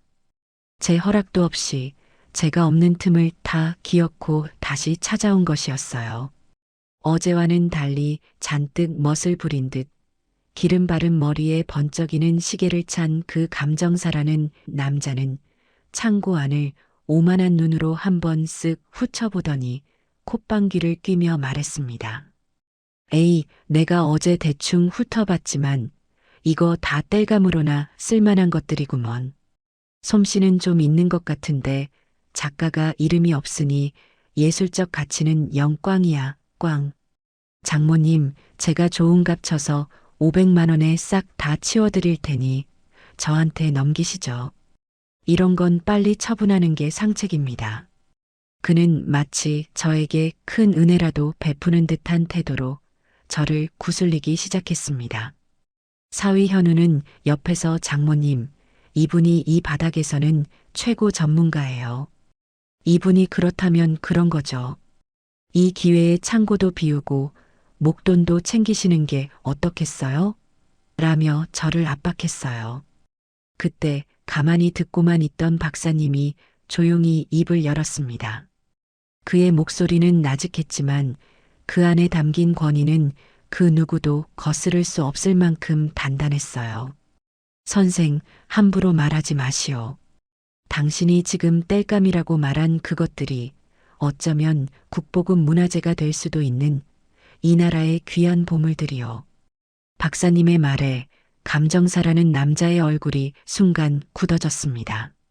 박사님은 아랑곳하지 않고 그에게 물었습니다. 감히 묻겠는데 선생은 어느 협회 소속이요? 내가 이 바닥에 평생을 몸담아 왔지만 당신처럼 귀한 것을 보고도 땔감 운운하는 안목 낮은 사람은 본 기억이 없는데. 박사님의 날카로운 추궁에 남자는 당황한 기색이 역력했습니다. 저는 프리랜서로라며 말을 얼버무리는 그의 모습은 영락없는 사기꾼의 모습이었죠. 그제야 현우도 무언가 잘못되었다는 것을 깨달았는지 얼굴이 흙빛으로 변하기 시작했습니다. 박사님은 더 이상 그에게 관심도 없다는 듯 다시 작품들을 향해 몸을 돌렸습니다. 그리고는 창고 안의 작품들이 지닌 예술적 가치와 역사적 의미를 마치 강연이라도 하듯 하나씩 설명하기 시작했어요. 진짜 전문가의 등장 앞에 가짜 감정사와 속물사위는 완전히 압도당하고 말았습니다. 박사님의 열정적인 설명은 1시간 넘게 이어졌습니다. 그는 제 남편의 작품들이 어떻게 전통적인 조각 기법을 계승하면서도 서구의 모더니즘을 독창적으로 결합시켰는지, 그리고 그 시대의 아픔과 희망을 어떻게 나무라는 진료 안에 섬세하게 녹여냈는지에 대해 막힘없이 설명했어요. 그의 설명을 듣고 있으니 무뚝뚝하고 과묵하기만 했던 제 남편이 마치 위대한 예술가처럼 새롭게 보였습니다.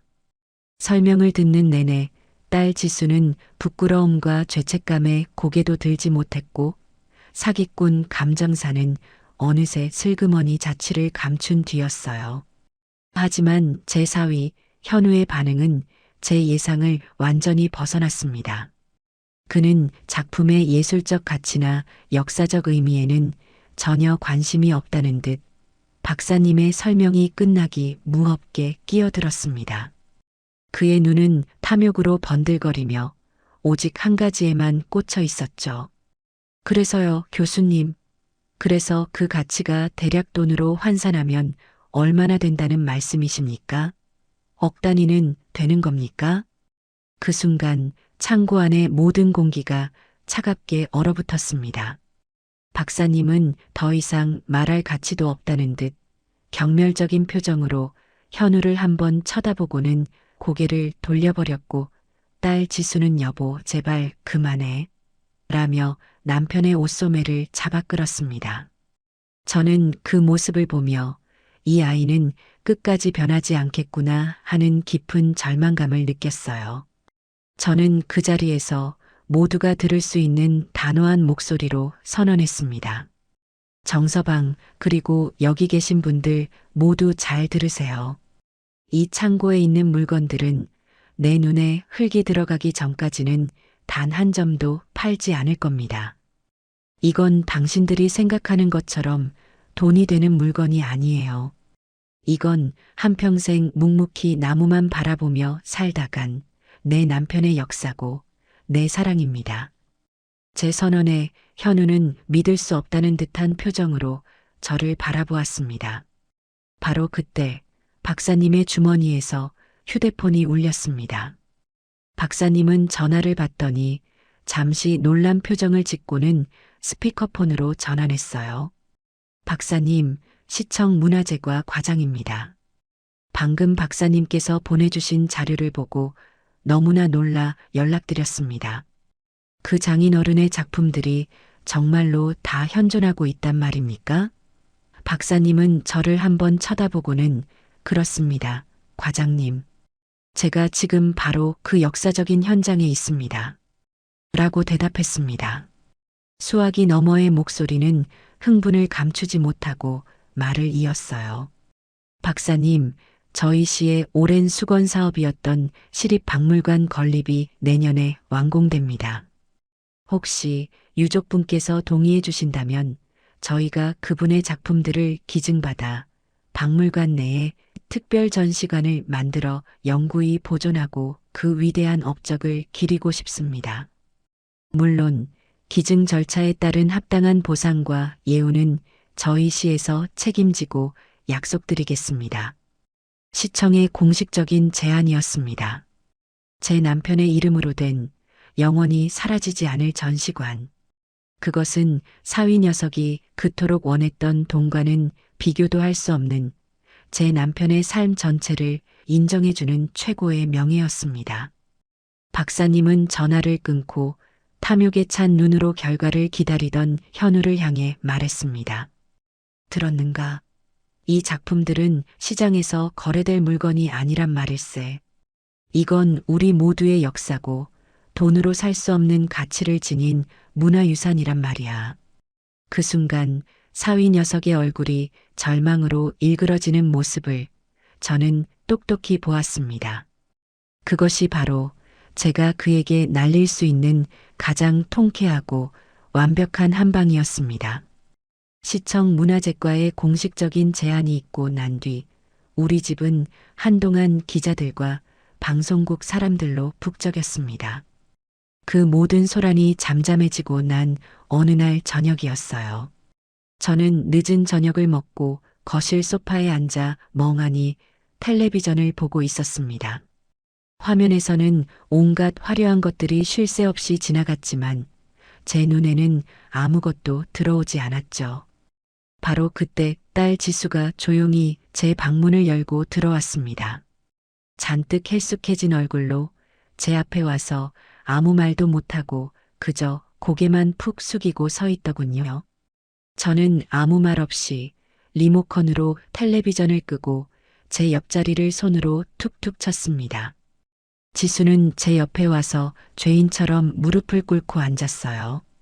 한참 동안이나 우리 모녀 사이에는 무거운 침묵만이 흘렀습니다. 먼저 그 침묵을 깬 것은 딸이었습니다. 엄마, 미안해. 그 한마디를 내뱉는 지수의 목소리는 물기에 젖어 심하게 떨리고 있었어요. 저는 대답 대신 그저 딸의 어깨를 가만히 쓸어주었습니다. 그러자 지수는 그동안 꾹꾹 눌러왔던 감정의 둑을 터뜨리며 어린아이처럼 제 어깨에 기대어 울기 시작했습니다. 내가 정말 나쁜 딸이야, 엄마. 아빠가 남겨주신 저 소중한 공간을 나는 그냥 낡고 돈 안 되는 짐이라고만 생각했어.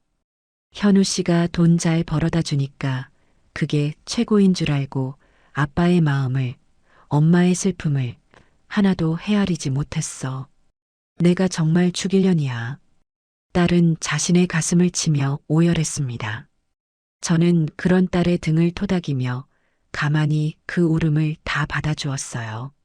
지수야, 그만 울어. 엄마 마음 아프다. 아니, 엄마. 나 더 울어야 돼. 울어도 싸. 나는 아빠한테도 엄마한테도 너무 큰 죄를 지었어. 현우 씨가 그 창고 물건들 돈 된다고 했을 때 나는 엄마가 고집 부린다고만 생각했어. 아빠의 추억보다 우리 노후 자금이 더 중요하다고 생각했던 거야. 내가 어떻게 그런 생각을 할 수 있었을까? 내가 아빠 딸이 맞나 싶어. 그 눈물은 비단 저에게 하는 사과뿐만이 아니라 하늘에 있는 제 남편이자 자기 아빠에게 보내는 뒤늦은 참회의 눈물이라는 것을 알았기 때문입니다. 한참을 울어 조금 진정이 된 지수가 제 품에서 떨어져 자신의 방으로 향했습니다.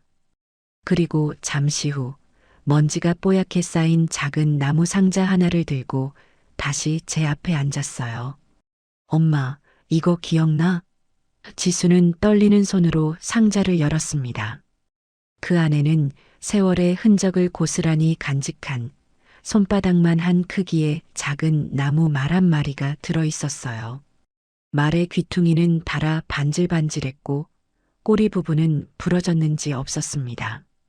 내가 초등학교 입학할 때 아빠가 밤새워서 깎아준 말이잖아. 친구들이 다 예쁜 플라스틱 인형 가지고 다닐 때 나만 아빠가 만들어준 이 나무 말을 가지고 논다고 맨날 울고 불고 했는데 아빠는 그때마다 속상한 내색 한 번 안 하고 우리 지수 말은 세상에 딱 하나밖에 없는 거야 하면서 내 머리를 쓰다듬어 주셨지. 그때는 그 말이 그렇게 듣기 싫었는데 지금 생각해보니 아빠 말이 맞았어. 이건 세상에 정말 딱 하나밖에 없는 거였는데. 근데 나는 이 소중한 걸, 이 서랍 깊숙한 곳에 처박아 두고 까맣게 잊고 살았어. 엄마. 아빠를 잊고 살았던 것처럼.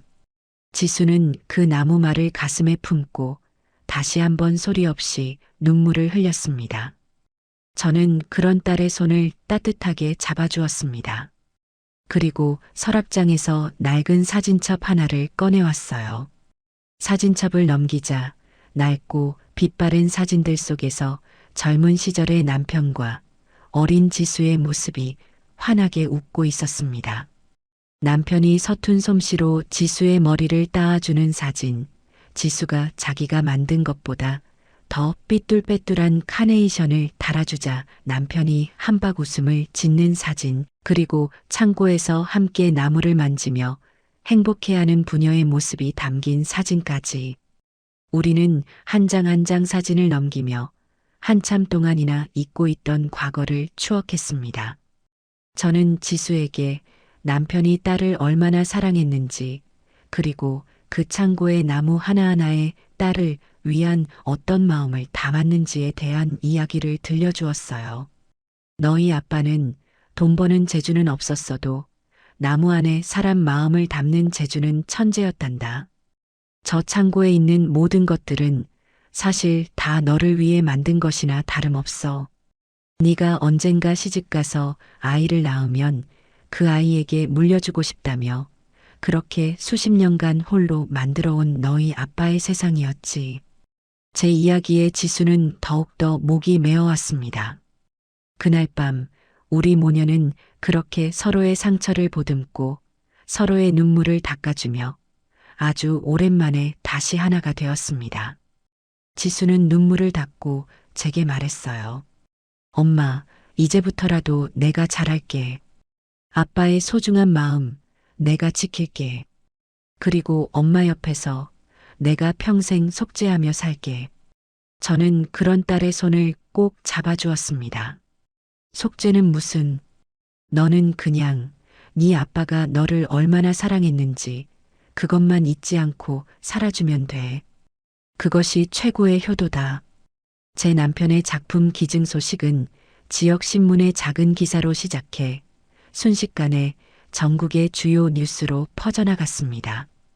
수십 년간 숨겨져 있던 비운의 천재 장인, 남편의 유산을 지켜낸 위대한 아내, 돈보다 예술을 택한 감동적인 사연. 사람들은 제 이야기에 열광했고 저는 하루아침에 유명 인사가 되어버렸어요.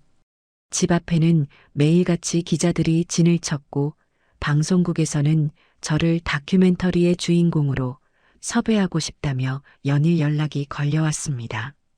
저는 그 모든 관심이 부담스러워 대부분 거절했지만 민준 씨와 박사님의 간곡한 설득에 제 남편의 예술 세계를 올바르게 알리는 일에만큼은 기꺼이 협조하기로 했습니다. 한 번은 젊은 여기자가 저희 집으로 찾아와 저와 긴 인터뷰를 가졌어요. 어르신, 솔직히 그 작품들의 금전적 가치가 수십억 원에 달할 수도 있었다는데 아깝지는 않으셨나요? 라는 조심스러운 질문에 저는 웃으며 대답했습니다. 아깝다니요. 내 남편의 인생이 담긴 물건인데 그걸 어찌 돈과 바꿀 수 있겠어요. 수십억이 아니라 수백억을 준다 해도 나는 내 남편의 작은 나무 조각 하나와도 바꾸지 않았을 겁니다. 내 남편의 작품은 돈으로 값을 매길 수 없습니다. 그 가치를 굳이 아셔야겠다면 한평생 묵묵히 자기 길을 걸어온 한 남자의 인생, 그리고 그런 남편을 평생 사랑하고 존경했던 한 여자의 사랑, 그것이 바로 내 남편 작품의 진짜 가치입니다. 제 인터뷰 기사가 나가자 세상은 저를 더욱 존경의 눈빛으로 바라보기 시작했습니다.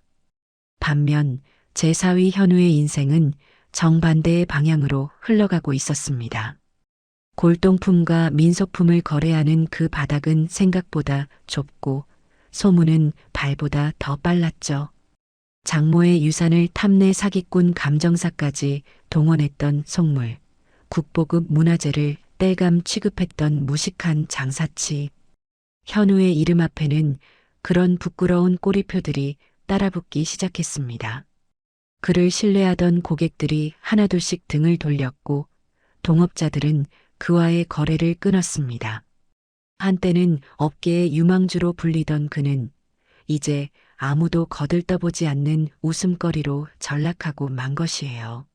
한 번은 현우가 재기를 노리고 큰맘 먹고 참여한 골동품 경매장에서 유력한 경쟁자가 그를 향해 보란 듯이 이렇게 비아냥거렸다고 합니다.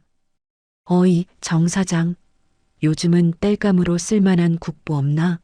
있으면 나한테 좀 싸게 넘기시게. 우리 집 아궁이에 불쏘시개로 쓰면 딱 좋겠네. 그 말에 경매장 안의 모든 사람들이 그를 보며 비웃었고 현우는 얼굴이 시뻘개진 채로 경매장을 뛰쳐나올 수밖에 없었다고 해요. 딸 지수의 말에 따르면 그는 그날 이후로 완전히 무너져 매일 밤 술에 취해 들어와 내가 뭘 그렇게 잘못했냐며 울부짖는다고 했습니다. 시간이 흘러 마침내 시립박물관에 김진우 목공의 특별관이 문을 여는 날이 되었습니다. 개막식은 수많은 기자들과 문학의 인사들이 참석한 가운데 아주 성대하게 치러졌어요. 시장님과 박물관장, 그리고 박사님이 차례로 연단에 올라 제 남편의 위대한 예술혼을 기리는 축사를 했습니다. 저는 검은 한복을 곱게 차려입고 남편의 영정사진을 품에 안은 채 가장 앞자리 귀빈석에 앉아 그 모든 광경을 지켜보았습니다. 제 차례가 되어 연단에 올라갔을 때 저는 미리 준비한 원고 대신 제 진심을 담아 짧게 말했어요. 제 남편은 살아생전 단 한 번도 세상의 인정을 바라지 않았습니다. 그저 나무가 좋아서 나무를 만지는 순간이 행복해서 평생을 묵묵히 나무와 함께 살다 간 사람입니다. 오늘 이렇게나 많은 분들이 그의 삶을 기억해 주시니 하늘에 있는 그 사람도 분명 기뻐할 겁니다. 고맙습니다. 제 말이 끝나자 장내에서는 우레와 같은 박수갈채가 터져 나왔습니다. 그 순간 제 눈에 행사장 가장 뒤쪽 기둥 뒤에 숨어 이쪽을 바라보고 있는 한 남자의 모습이 들어왔습니다. 초대받지 못한 손님, 바로 제 사위 현우였습니다. 예전에 그 번지르르한 모습은 온데간데 없고 잔뜩 주눅이 든 초라한 모습으로 그는 차마 안으로 들어오지도 못하고 그저 멀리서 자신이 그토록 경멸했던 장인의 영광을 쌉쓸하게 지켜보고 있었습니다. 그 모습을 보니 통쾌함보다는 어쩐지 서글픈 마음이 더 크게 들었습니다. 전시회가 성공적으로 막을 내리고 제 삶도 다시 평온을 되찾았습니다. 하지만 현우는 그 후로도 한참 동안 제 앞에 나타나지 못했어요. 딸 지수는 거의 매일같이 저희 집으로 찾아와 저를 돕고 말벗이 되어 주었습니다. 그리고 올 때마다 조심스럽게 현우의 이야기를 꺼내놓곤 했죠. 엄마, 그 사람 요즘 정말 이상해. 매일 밤 아빠에 대한 책들을 찾아서 읽고 주말에는 인사동이나 박물관 같은 데를 혼자 돌아다니는 것 같아. 얼마 전에는 작은 목공소에 찾아가서 뭘 배우고 싶다고 기웃거리다가 쫓겨나기도 했대. 저는 딸의 말을 그저 묵묵히 듣기만 할 뿐 아무런 대답도 하지 않았습니다. 아직은 그 아이를 용서할 마음의 준비가 되지 않았기 때문이에요. 엄마, 그 사람 한 번만 만나주면 안 될까? 정말 많이 반성하고 있어. 엄마한테 꼭 무릎 꿇고 사죄하고 싶대. 딸의 간곡한 부탁에도 저는 그저 고개만 가로저을 뿐이었습니다. 그러던 어느 날 딸 편에 현우가 보낸 것이라며 두툼한 편지 봉투 하나가 전달되었습니다. 저는 그 편지를 읽지 않고 서랍 속에 넣어둔 채 며칠을 보냈어요. 하지만 자꾸만 그 편지가 눈에 밟혀 결국 어느 날 밤 저는 편지를 꺼내 읽기 시작했습니다. 죄인 정현우 올림이라는 문장으로 시작된 편지에는 서툴고 투박한 글씨로 그의 진심 어린 반성과 후회가 구구절절하게 적혀 있었어요. 그는 자신이 얼마나 어리석고 탐욕스러운 인간이었는지 돈이 세상의 전부라고 믿으며 살아온 자신의 지난 날이 얼마나 부끄러운지에 대해 고백했습니다. 장모님, 죄인 정현우입니다. 무슨 말로 이 죄를 사해야 할지 몇 날 며칠을 고민했지만 결국 이렇게 펜을 드는 것 외에는 아무런 방법도 찾지 못했습니다. 장모님, 저는 그날 개막식에서 장모님과 그리고 장인어른의 영정 사진을 보며 깨달았습니다. 제가 그토록 손에 쥐고 싶었던 성공이라는 것이 얼마나 허망하고 부질없는 것인지를요. 저는 돈으로 살 수 있는 것들만 줬다가 정작 돈으로 살 수 없는 가장 소중한 것들, 가족의 사랑과 사람의 마음을 모두 잃어버렸습니다.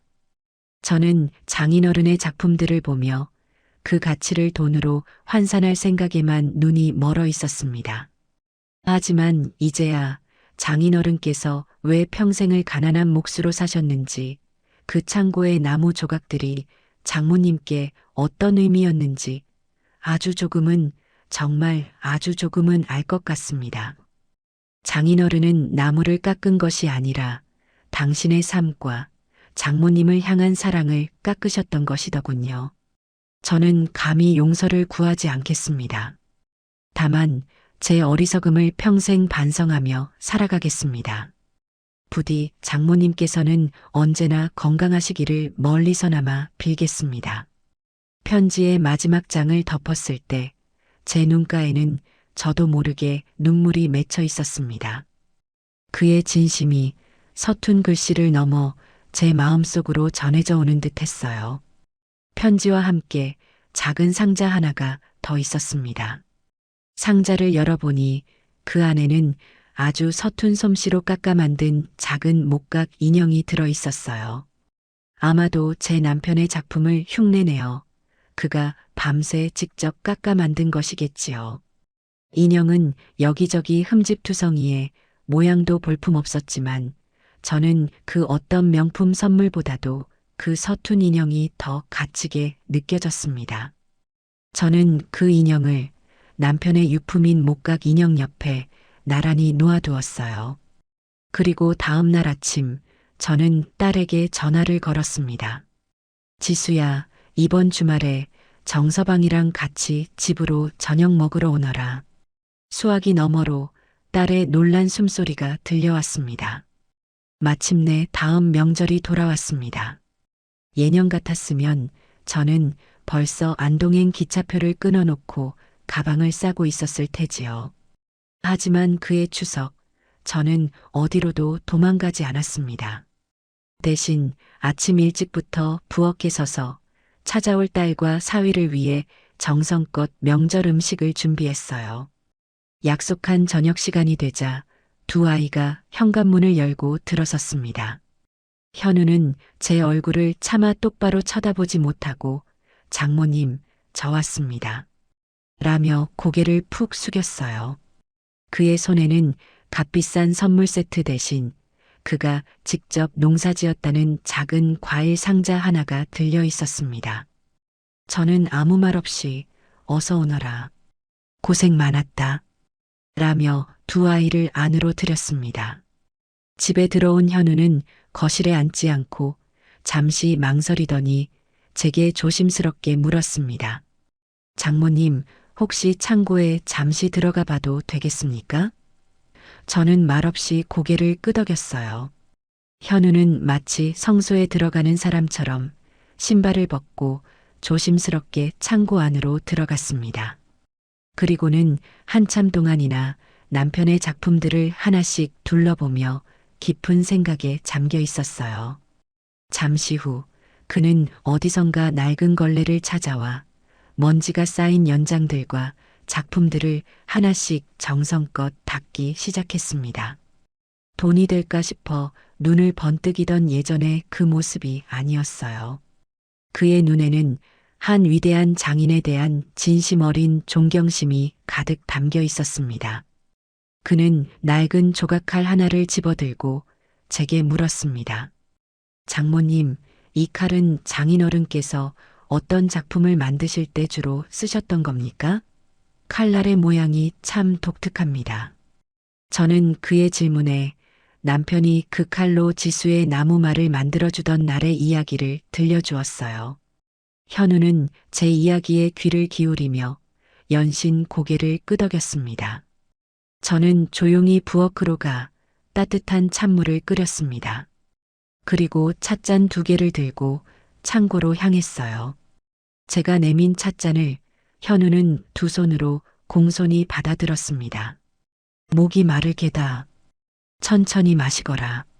제 말에 현우는 감사합니다, 장모님. 이라며 낮은 목소리로 대답했습니다. 우리는 한참 동안이나 아무 말 없이 남편의 흔적이 가득한 그 공간에서 함께 차를 마셨습니다. 차를 다 마시고 제가 먼저 침묵을 깼습니다. 정서방, 다음 명절에는 우리 다 같이 안동에 한번 가세. 제 갑작스러운 제안에 현우가 놀란 눈으로 저를 쳐다보았습니다. 저는 그의 눈을 똑바로 바라보며 말을 이었어요. 자네가 돈으로만 보았던 그 작품들이 어떤 흙과 바람 속에서 태어났는지, 자네 장인어른이 어떤 젊은 시절을 보내며 어떤 꿈을 꾸었는지, 이제는 자네도 알았으면 해서 그러네. 그 사람의 진짜 이야기를 내가 하나씩 다 보여주고 싶네. 제 말이 끝나자마자 현우의 눈에서 뜨거운 눈물이 후두득 떨어져 내렸습니다. 그는 아무 말도 하지 못하고 그저 어린아이처럼 고개를 숙인 채 어깨를 들썩이며 울기만 했어요. 저는 그런 사위의 어깨를 처음으로 따뜻하게 두드려 주었습니다. 그날 밤 우리 집에서는 아주 오랜만에 온 가족의 웃음소리가 밤늦도록 끊이지 않았어요. 그렇게 저의 길고 길었던 명절 탈출기는 마침내 막을 내렸습니다.